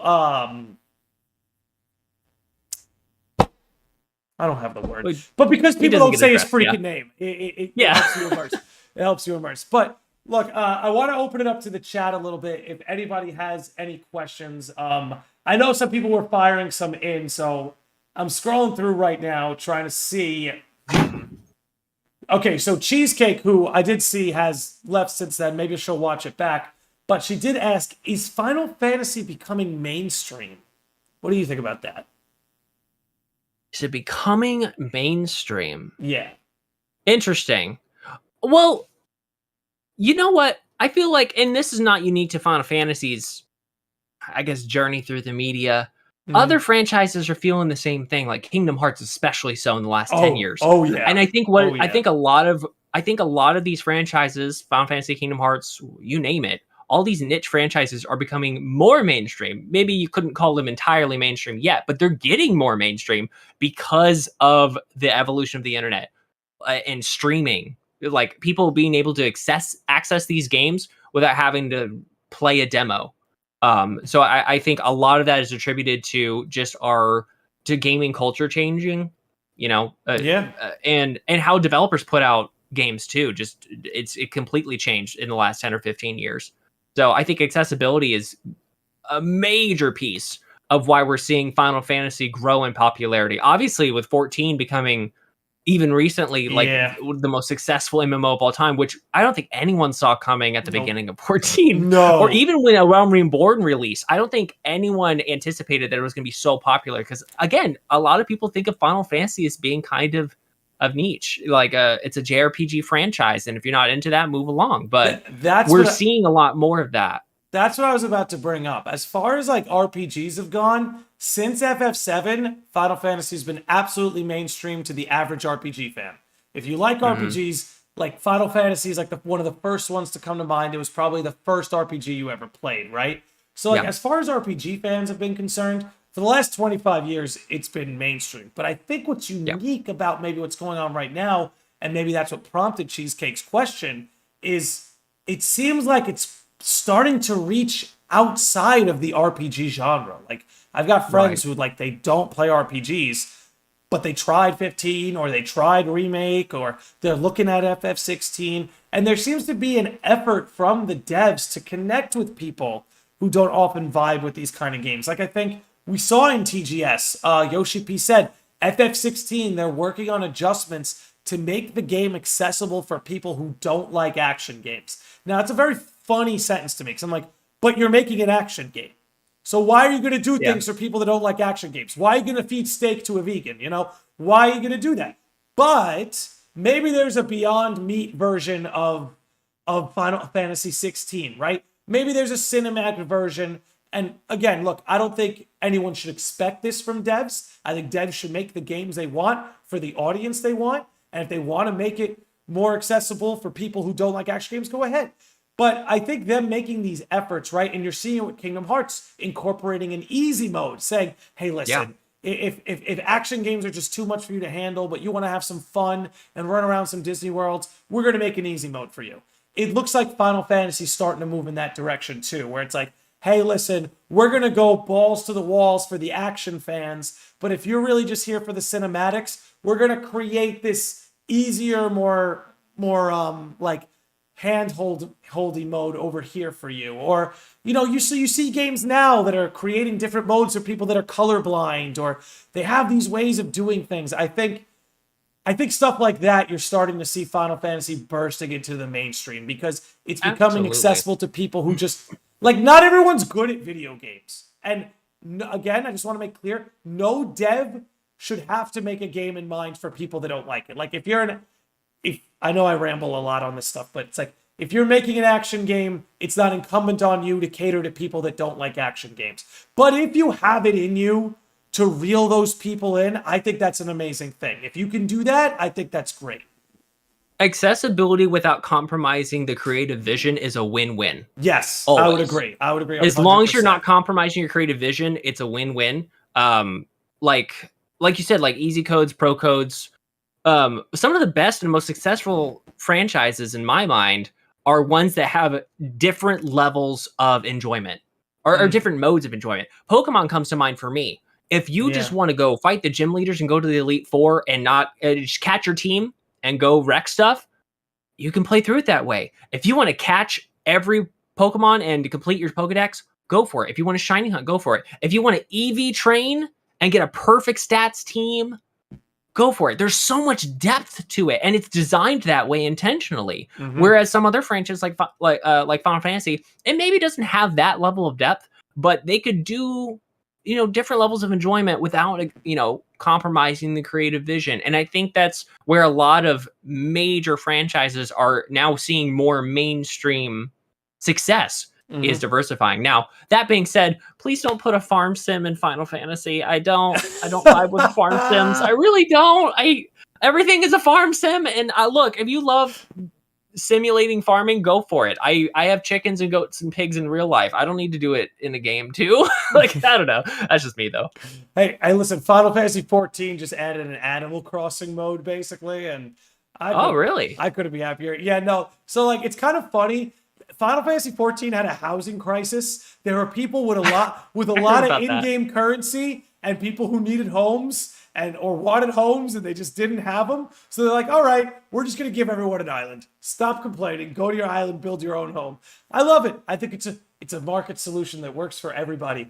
I do want to punch in. Nox Flugel here says, my 7-year-old nephew beat Yozora by using easy codes. He was so happy. And like, now you just made this lifelong fan who I bet you, Nox Flugel, swing back in like 10 years. I bet you he'll beat him on Critical one day.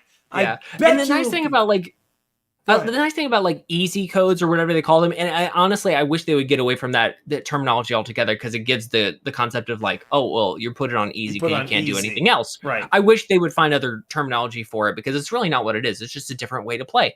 But it makes the games more accessible without compromising the experience for those who need a higher challenge or Yes. want a higher challenge. Like, if you're going to complain, oh, you shouldn't put the easy mode in the game, it's like, good, walk along. This isn't for you. You have your hard mode, your proud mode, your critical mode, whatever Kingdom it is. Hearts that, has like, mastered this, by the impossible way. mode. That's the thing about Square Exactly. Enix. Kingdom Hearts They has mastered truly that. have.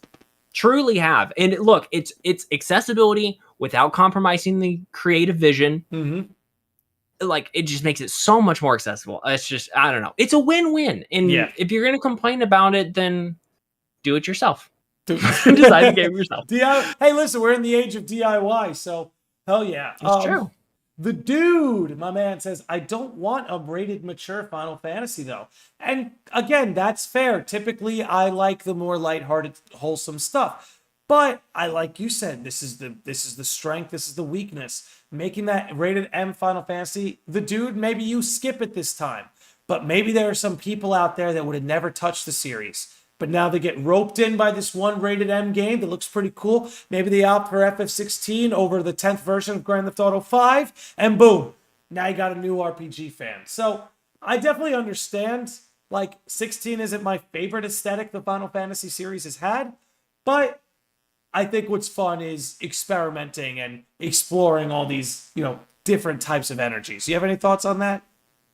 Yeah, I mean, not many, but look, not everyone's going to vibe with 16 aesthetically. Yeah. I am warming up to it personally. Like, when I saw it, I was like, ooh, high fantasy feels a lot like Game of Thrones, which I've only ever seen the last 6 episodes of. But I'm warming up to it. I really am. And I think part of why is because in the back of my mind, I'm like, this isn't Final Fantasy. This is not like sci-fi in the sky. Because I played like 13, 15 and all this like high-tech stuff. But going back to high fantasy, I was thinking back to when I played like Final Fantasy 1 and 2. Like, obviously very old, still very timeless games, but set in high fantasy. Kings and queens and royalty and warring factions and dragons and stuff. And it dawned on me, even recently when I was watching the trailers back, that, oh, I've done this before and really enjoyed it. So, okay, I'm warming up to this aesthetic. Like, I think I can really get into it. My concern is it being too much like 12. And I cannot for the life of me pinpoint what it is about 12 that burns me out. I've tried it 5 different times. And look, I am a completionist. I typically don't put down a game until I'm like DONE done with it. Because I want to get my money's worth and I really want to enjoy it. But I get burnt out on 12 and I don't know what it is about it. And knowing it's a high fantasy game, not that that's why I burn out on it, but I'm always afraid that, like, oh no, I don't want to burn out on 16. It looks so cool. Yeah, but we'll see. Makes you a little skeptical. I hope, by the way, I hope there's a Final Fantasy 12 fan out there listening to this.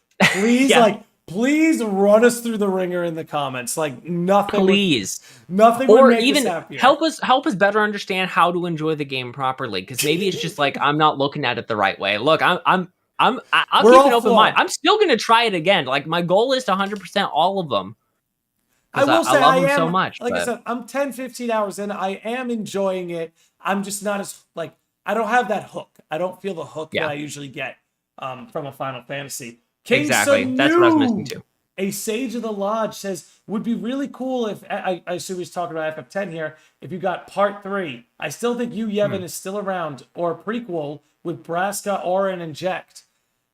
Any fleshing out of the FF10 universe is fine with me. Just, I'd prefer an FF10 prequel or FF10 3 to an FF10 remake. I'll say that. Oh, agreed. Yeah. Nox Flugel says maybe Kingdom Hearts boosted Yuffie's popularity. Honestly, I think that part of the Kingdom Hearts magic is if you appear in a Kingdom Hearts game, your popularity's boosted. Interesting thing to think about. Yeah. I wonder if their World Ends With You characters' inclusion in Dream Drop. I wonder if that affected World Ends With You sales, because that was later. It must have. Thinking, yeah, it was a few years later that those characters showed up. So that's cool. I think base World Ends With You was like 2007, and Dream Drop Distance was like 2012, 2013, around there. I think it was for the how many years is that? 15, 10th anniversary? Yeah, that makes sense. It's like 2012. Yeah, that's around that time. So, yeah, I mean, look, that's I really think that's part of the magic. Whether it's a Disney character or a Square character, if you put them in Kingdom Hearts, they're gonna have more popularity, as you're kind of alluding to.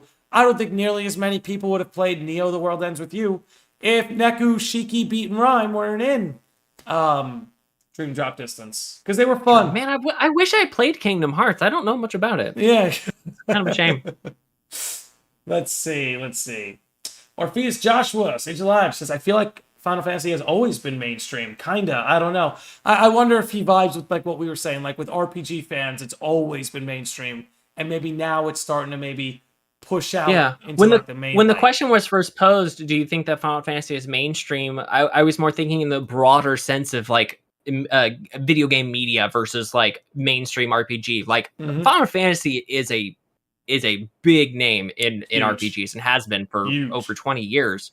But I think in the context of like general gaming, I think you're seeing a lot more gamers, and especially earlier on in their gaming journeys as like kids to young adults, getting into these long form story heavy RPGs. You know, like I started with like Super Mario World and Crash Bandicoot, which again, I still love those genre games. But when I found RPGs, I was like, it was over. This is a different experience. Same thing with me, dude. And so I wonder if we're seeing more gamers. I mean, statistically, we're just seeing more gamers, period. So I think we're seeing everything become more mainstream. But yeah, I think we're seeing those genres become more mainstream. And look, that's a win-win. That's more friends. That's more friends for us to make. 100%. And it's more success for the companies who make these great games. So everybody wins. Everybody, more work for the voice actors. Everybody wins. Speaking of genres becoming mainstream and popular, Mrs. Cage Guide says Guides loves farm sims. They're his favorite thing. So I love them. They're so great. I can't get enough of them. This guy's flip-flopping. Future. Oh God, what does that say? Future Ninja Heather. It's like, you know when Twitch puts their name in like a really dark font and you just can't see it. So just make it all pink, yellow, and white so I can see it, please. They say, I'm just happy that Crisis Core will be available for PS4. My very first Final Fantasy game was 7 Remake, and now I want to play more. They are really beautiful games. That makes me so happy. Like, honestly, the amount of people that have found Final Fantasy through 7 Remake, like, I don't know. It makes me so happy. When I was a kid, like, after playing FF7 the first time, I don't know about you, I took that game, I shoved it in everybody's face. I was like, you got to play this. You can borrow it from me. I don't care. Just give it back. You got to play it. Like, that was me with Kingdom Hearts 1. And no one took the bait, unfortunately. I was the loner on that one. But no, you're right. And it's the accessibility topic again. The remake is an opportunity for those who didn't grow up on Final Fantasy, especially Final Fantasy VII, to enjoy it for the first time in the way that it's, I guess, intended for the remake. And I think that's fantastic. Like, it's a win-win. And I like I have too many thoughts in my head right now. I appreciate that they are putting it on PS4, considering that PS5s are still, like, production-wise, they're still kind of hard to get, and also just like price, like it's an expensive piece of hardware. Like not everyone can just jump on that tomorrow and be like, okay, well, I got a game I want to play for that, so I'm just gonna throw down 500, 600, 800 bucks. I certainly don't have one yet, but I'll get one eventually, probably for 16 actually, or Kingdom Hearts whatever's next for. But no, the accessibility is there. I like that it's on PS4. Part of that is because it was originally a PSP game and they're not remaking it. Well, is it a remake or a remaster? They're a little ambiguous about that. Assets. We won't know till the credits roll, guys. We won't know till the credits roll. Yeah. But no, you couldn't be more right. Like I remember a time where to play Crisis Core and Birth by Sleep, I needed a PSP, and that's when I was a broke kid. So I had to watch 240p cutscenes on YouTube. That's how I kept up with that. The dude says, I would still play a rated M Final Fantasy game. I just don't want it too gritty. And, you know, that's where you and I have similar tastes, the dude. Like, I'm down for the rated M. I'm down for the blood. But don't take yourself too seriously, I guess is what I would say, you know? What game would you compare that, like, outside of Final Fantasy that fits that vibe, where it's, like, so serious that there's no opportunity for either comic relief or, like, lighthearted side story? Because I don't actually play a lot of those. Honestly, and it's a game I really enjoyed, But Skyrim would be a good example. I was thinking The Witcher. I've never played The Witcher, Wit- but it gives me that vibe where it's like it's very serious intentionally, but it doesn't give itself room for anything else. Yeah, and like, don't get me wrong, Skyrim's been memed to death. Like, the NPCs are silly in when parodying them, but in terms of like the game's presentation to you, it's taking itself very seriously. And don't get me wrong, I'm sure there's like quirky little things you can find in dungeons, but in terms of the game's overall presentation, it's taking itself very seriously. It's very dark, it's very gritty, there's not a lot of color, whereas I guess with Final Fantasy we're so accustomed to like these larger than life colors and this and a certain brightness to it, where I guess you don't want everything to look you don't want it to look like Gotham, you know what I mean? Sure. Not that there's anything wrong with that. Gotham is intentionally dark and gritty. It suits that universe. I guess what the dude and myself, I guess, are trying to maybe say is we don't want it to lose its colorfulness. Yeah. In my mind, of the games I've played, it feels more like Twilight Princess, where it's like Victorian kind of sepia tone, grim, dirty, bloody, versus something like Wind Waker, which is very colorful and it doesn't take itself seriously all the time. So yeah, no, I can see how that can not always be appealing. Yeah.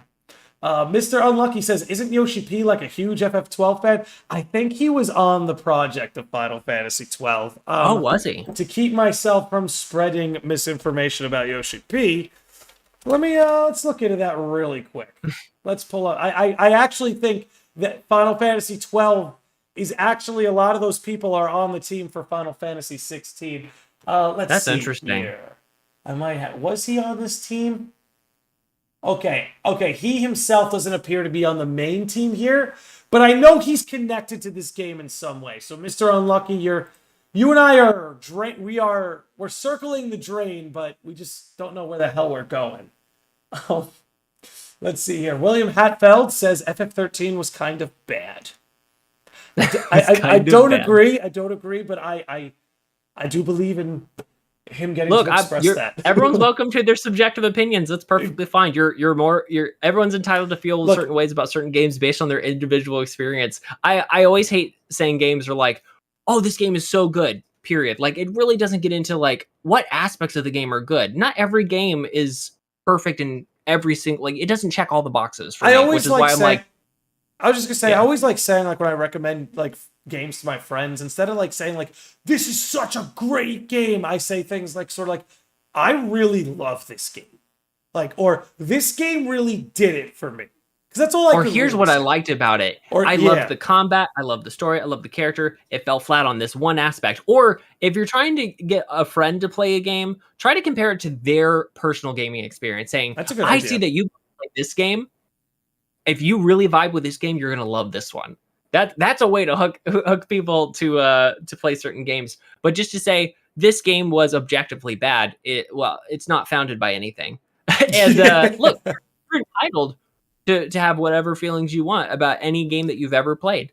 But if you're trying to compel someone to play it or not, you kind of need to go in depth. The games are so complex now. They're not just games anymore. They're not just games. They're stories. They're symphonies. Yeah. I mean, if you went to a gallery and said, this painting is bad, like no other notes, I think the artist, the painter, would be like, can you tell me more about why you dislike it? You know? It's just like, I don't know. It just seems... Uh-oh. We seem to have lost him. Or seem to have lost me. Back now? We're back. Okay, we're back. Yeah, I don't know. It seems disingenuous to just say this thing is either entirely good or entirely bad. And we see a lot of that on the internet because it's really fast to do. It's really quick to just say, I love this game or I hate this game. And that's fine to feel that way. But when you're conversing with others about the individual qualities of this artful media, it just seems so shallow to write it off as perfect or garbage. Yeah, good, bad. I feel like we're stuck in like a rating system of you can only give something a 10 or a 0 these days. Like, where are the 8s? Where are the 7s? Where you at, fam? I need you. I think Look, I'm probably gonna get flack for this, but like tier lists, I know are a really popular thing for people to do, and I think it's fine if you do a tier list to say these are my personal preferences, just in general. But when they're just like these are the best games, S tier, A tier, Guys, B tier, C tier, I'm like, you just it's haven't too- seen my objective Kingdom Hearts tier list. Like that's all. All that right. is. All right. No, it's just yeah. I have not done a tier list yet, but I would. You know what I would do? I would do tier lists for individual aspects per game. I would be like, here's a tier list for combat. Here's a tier list for Ooh. story. Here's a tier list for aesthetic. Here's Soundtrack. a tier list for box art. Like soundtrack, no Yeah. music, absolutely. Dude, that's a great I, idea. Like, look, if you do tier list, that's great. I just think they're too high level to really convey personal thoughts or feelings about games. That's just me. Hey, listen, I'm right there with you. I'm right there with you. Max Hall says, Yosef Broseph, let's go, Sif. What's up, Landio? It's been too long, my man. I know it's not a question, but I love Max, so I had to read that one. Let's see whatever we got. Practice says KH4 better be on PC on release. Not a Final Fantasy question, but I would like that. I'm just not that optimistic for that.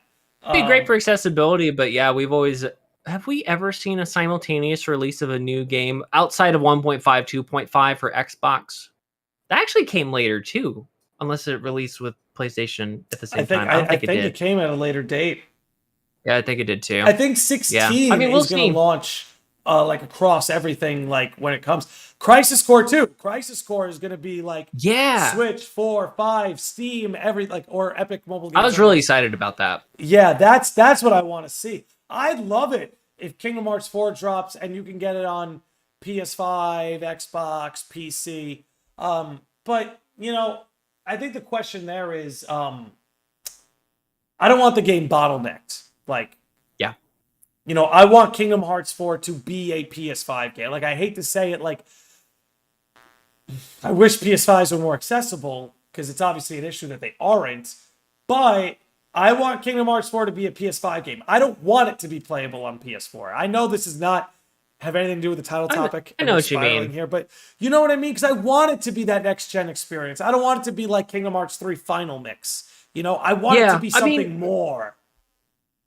Yeah, Kingdom Hearts 4 is probably a couple years out still. Like, I'd love to see it soon, but we still got 2024 coming I would soon. say. I would say 2024 at the earliest, honestly. Like what we saw at the 20th anniversary was a technical demo, which is the equivalent of what we saw in 2013 for Kingdom Hearts 3. It wasn't exactly gameplay. It was a theatrical trailer showing the aesthetic. Yeah, exactly.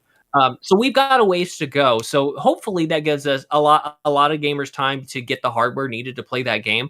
I would love to see a simultaneous release on PC as well, and maybe even Xbox One S, whatever it is, because I'm not an Xbox person. But look, that's just more fans getting to be able to play the game. I don't have like brand loyalty to Sony, even though I've only played PlayStation and not Xbox. But if more people can play the game, that's great. But I agree with you, Landy, that I don't necessarily want its availability or accessibility to compromise what it can do. And I think like doing a simultaneous release on PS4 and PS5 like 2 or 3 years from now probably will be asynchronous. It'd be kind of weird. But yeah, no, I agree. Cool. We get down to Max Hall here. It says, what are your thoughts on Aerith knowing the plot? So we went into this a little bit earlier. I don't know if you want to lead on that foot. What are your thoughts on Aerith knowing what's happening? I'm aware of the story of FF7. Just thankfully, I just replayed it recently, so otherwise I would have been a little hazy. But I think her having some idea as to what's to come, it makes it interesting. It makes it, I don't know, it gives you some foreshadowing, and I think it actually sets you up to be surprised. I think that what she says is like you could read into it quite a bit, but I think we're all are going to end up getting surprised with future events.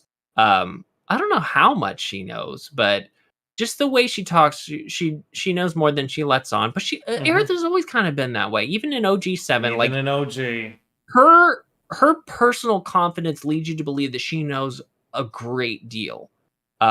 Even in those games. You know, and I don't want to get too much into spoilers, but I've never necessarily seen her as like clairvoyant, but she's unique. Yeah. And we know that based on her lineage and who she is, but I don't know. I'm not bothered by it per se. I think it just is a plot device. Plot device kind of cheapens it. It is a artful plot elaboration that is going to set us up a to narrative be surprised. direction. There you go. It's a narrative direction. A narrative direction. I would echo everything you said, and to further it a little more, I love it because in a way it connects me to Aerith. In a way, Aerith and I are having the same problem now. We have this idea of what happened and what's supposed to happen, but now we made this conscious decision to sever ourselves from it, and now it's raining, and I've got this bad omen, and I'm not sure I like what I did. Like, there's all of that, and like, I love that. I love that. When the fiction can see the real, and you can bleed your reality into the fiction and vice versa, I think it helps you connect to these characters. It gives you a sense that you're on the journey with them. And again, you know, FF7, the OG, is a game that relied on not telling you the truth, not giving you the full scope, unreliable narrator, very fuzzy. To me, like, it's no coincidence the main character's name is Cloud, because essentially you spend the game in this cloud. You can't really see the full picture. You're kind of fogged up until you know, spoiler alert for OG FF7, go hurling into the live stream with Tifa, and she literally holds your hand and says, yes, Cloud, this one's real. No, Cloud, that wasn't you. Yes, Cloud, we did have that talk on the well. No, Cloud, that wasn't you right there. That was someone else. And now that we, again, just to answer Max's question, now that we're thrown into the middle of that, now that our eggs are scrambled, and we're like, in a sense, both like Cloud and Aerith, where we know the past and uncertainty of the future, it's a narrative direction that I think just gets the player involved and engaged.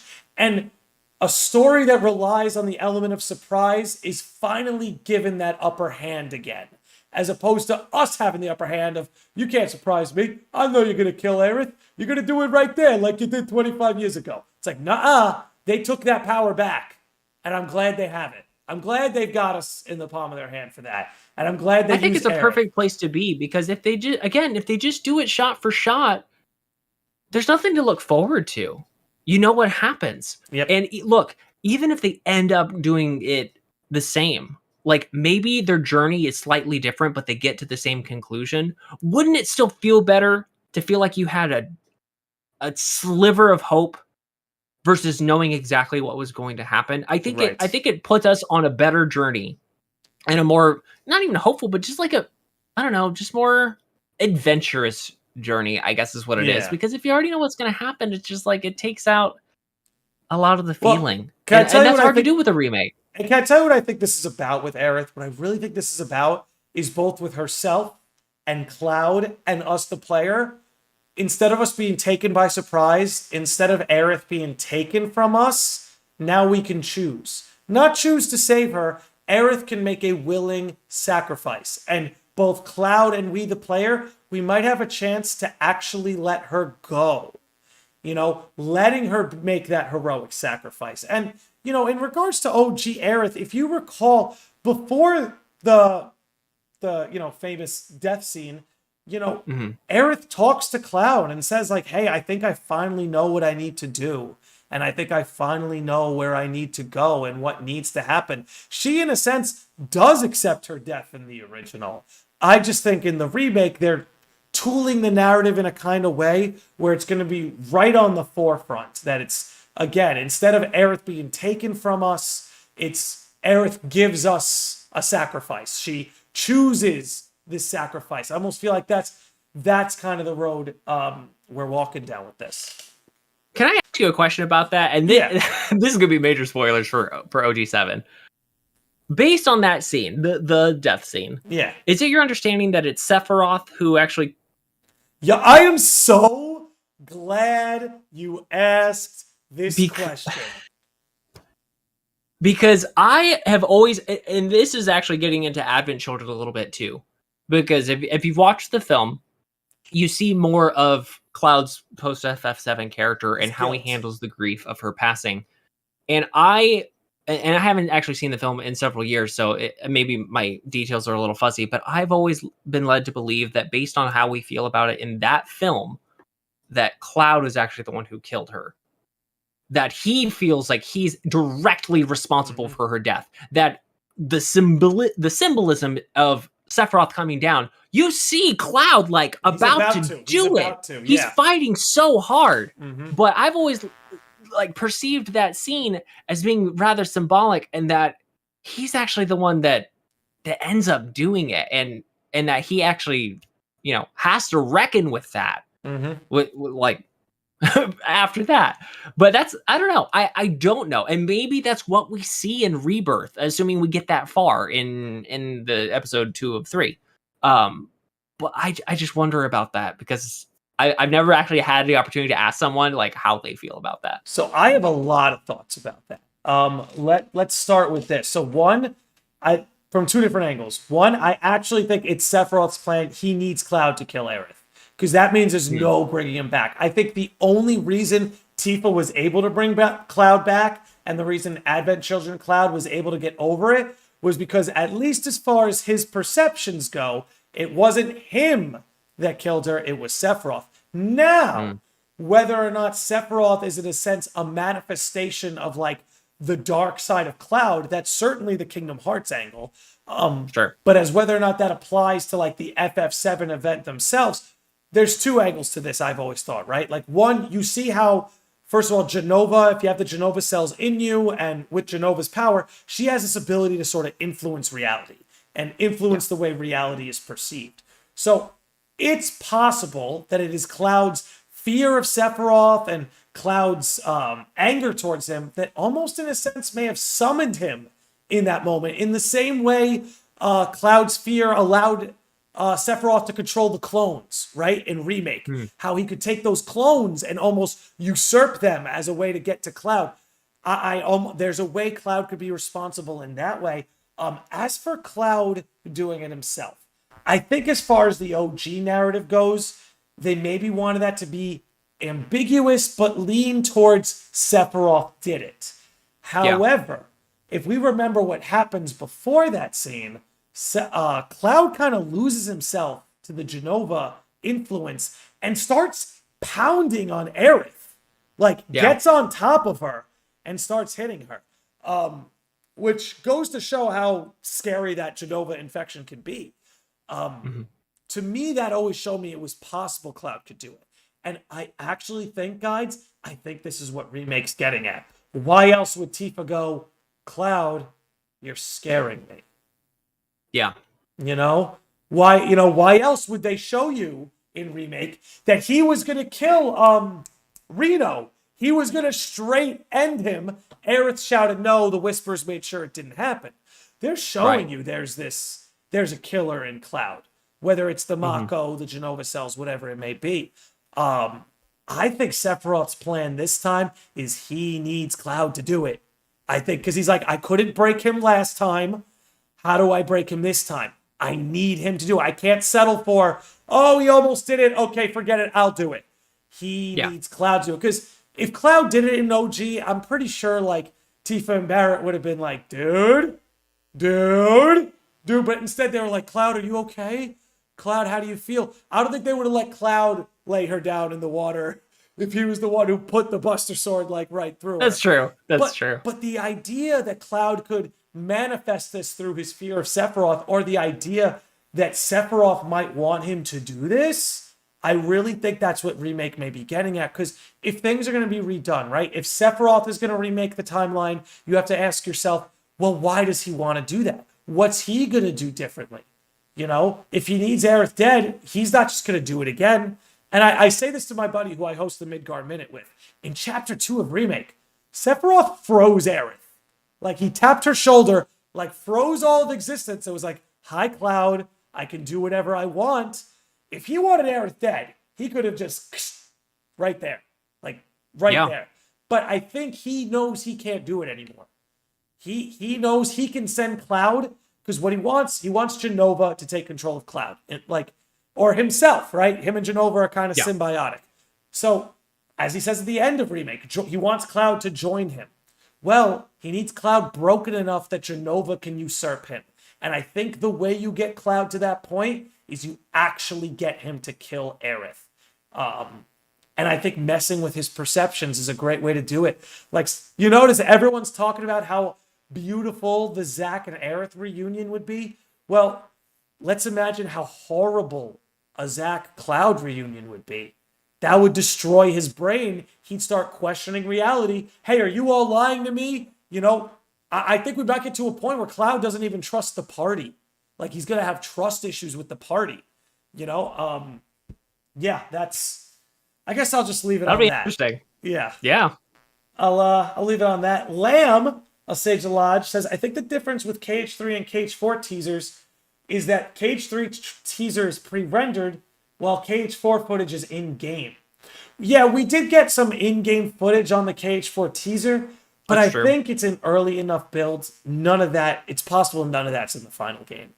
It's in fact I wouldn't be very surprised possible. if what we saw, like, and also just the overt parallels to versus 13. Yeah. Him sliding through that building. Like, I know we could go on a tangent about that, but just he wanted to do that so bad. It was his life's so vision. bad. It was his life's vision. Yeah, we're definitely gonna see versus 13. Like all of his creative, a lot of his creative ideas with versus 13 in 4. Look, I'm all for it. They told the Darkseeker saga. They put a cherry on it. If the next saga of Kingdom Hearts is using the power of waking to bring versus 13 back, then let's go, baby. I'm into it. Max Hall says, now then, what are your thoughts on them changing the possible future outcome to something possibly not good? I don't know. I feel like the good guys are going to win. I think they'll be threatened with that. I think for a moment it's going to look like... I think the way Rebirth ends is we go, maybe we shouldn't have changed things. I actually think that's the only way to end Rebirth. You can't end Rebirth with like, can't wait for 3. The heroes are doing great. Like, it's got to end with like tragedy, hardship, and us, the player, and the characters going, should we have ever changed fate? Was that it has to end with change? If it doesn't end with change, like it means nothing. Yeah, it means nothing. So I think I'm with you there. Cloud committed Aerith abuse. How will Remake handle that? I hope they don't pull punches on it. I think it's a demonstration of how dangerous Jenova is. It needs to be traumatic. It needs to be traumatic. And I know that sounds very dark, like as a enjoyer of entertainment, to be like, no, this has to be like really messed up. But if you need characters to have motivation and you need to have empathy for characters, you can't pull punches. No, it needs to feel real. Make it needs to feel real as you can. A lot of times, reality is very bad. Well, yeah, and like at the end of the day, you don't want to, like, in terms of when you tell a story, you don't want to nerf the danger of your villain, right? Yeah. And when you see Cloud, who you know, Cloud, he would never hurt Aerith in that way. Never. But when you see Jenova can have that kind of control over him, that Jenova or Sephiroth, symbiotic, I know some people are crazy about that, can make him hurt one of the people he loves most, that's going to terrify you and me. We're going to sit there and be like, geez, we're really in it right now. So I don't want them to pull punches on it. Like the idea of Cloud punching Aerith in the face on top of her is horrifying. I want to hear Tifa screaming in the back to get off her, stuff like that. I want to hear Barrett screaming, "What the hell are you doing?" Like I sound like a masochist, but I need it. I need it. No, and not have it be cinematic. You need to push the button. Oh! You need to throw the next punch. It doesn't happen without you. I've played games like that where it's like, I don't even want to play it anymore. This hurts. This hurts bad. You're making me do this? Yeah. And you know, they've done it before. They make you play The Last Stand in Crisis Core. They've done it before in the FF7 world. There's precedent for it. Dude, don't give them any ideas. I'm not going to sleep for a week. Honestly, though, that might traumatize people. That's true. That's true. I'm for it. That's an M rating right there. I'm for it. Let me say. Mr. Unlucky says, I think Kingdom Hearts 4 will have a faster depth time than 3, if for no other reason than it can use a lot of assets animations from 3. Yeah, they're reusing a lot of assets. By the way, guys, I lost my voice this weekend, so don't worry about me. I'm not sorry, sick or lady. anything. But I think yes, in theory, but I also think Kingdom Hearts 4 is going to be a longer game. I think it's going to be a I very hope so. different game. They've made it clear they're Yes. mixing up the formula. And while they're reusing assets, it's not like Kingdom Hearts 1 and Kingdom Hearts 2 where they were both PS2 games. It's like, yeah, they're reusing assets, but we have a PS4 game and a PS5 game. So yeah, it's definitely going to help, but it's not as cut and dry as, say, some other reusable assets might be. And not to mention, like, plot-wise, I won't get into spoilers, but knowing what happens at the end of Remind and Melody of Memory, we know that a lot of the worlds will be new rather than revisits. Or we can assume. That's not to say that we won't see other things return in a certain place, but yeah. I'm excited, though. It looks like, just based on what they're saying, is we're pretty much going to go to all our favorite places. We're going to go to Wutai, and it's actually going to matter this time. We're going to go to Calm. We're going to go to Cosmo Canyon. You're going to go to the Gold Saucer. Like, they seem to be very dedicated to, like, hey, no, we love what we built. We want to show it to you. We just might change up the order or change certain things. Because, again, remember, Wutai was optional. Yuffie was optional. So in a world where you... What's up? Fort Condor. Fort Condor, exactly. But like in a world where Yuffie is no longer optional, you can't do it the same way. Wutai now has to become a pit stop that's baked into the game at a certain time, something that wasn't there the first time. Yeah. So yeah, that's kind of how I see that happening. But yeah, look, we're coming up on 2 hours, which is crazy to think about. I think our first podcast was just about an hour. Was there anything about the Final Fantasy Silver Age that we didn't talk about yet that you wanted to talk about? Oh, golly. I don't think so. I think we covered a lot. I think you and I are in agreement that we're very excited for the future. Yeah. It seems like it's on a creative upswing, which is great. That's more games for us to enjoy in a lot of different ways. And I'm excited to see what's beyond 16. I know that's far into the future, but I'm excited to see what's beyond 16. 16 is going to be great. I have a lot of confidence that I'm going to enjoy it, that we're all going to enjoy it.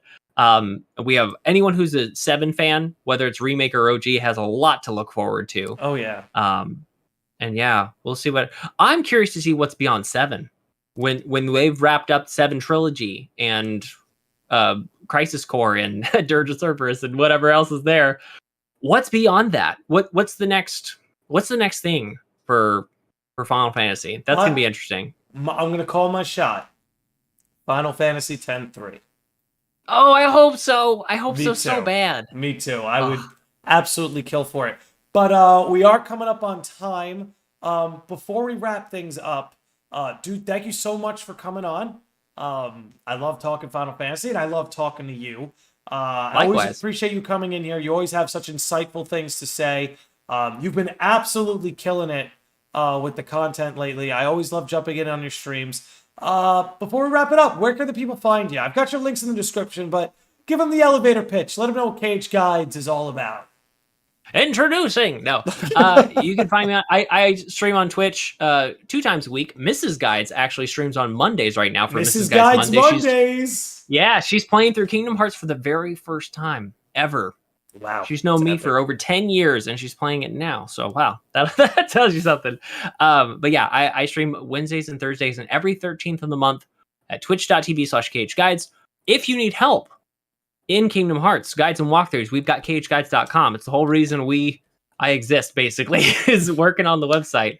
And we also have a YouTube channel where we upload tutorial videos for the games. We're wrapping up Kingdom Hearts 1 now, and we'll be moving on to Kingdom Hearts 2 soon.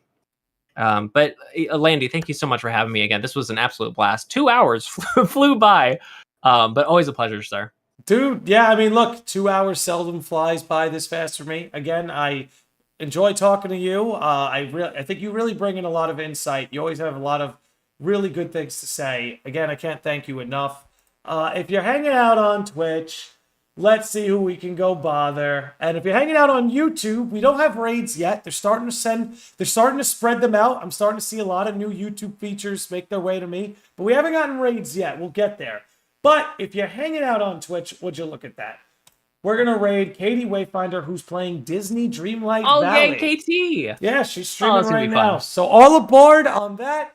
Thanks for tuning into episode 138. Love all of you. Love all of you in the chat. Love all of you sages. Again, guys, thank you for coming on, and we'll see you all next time.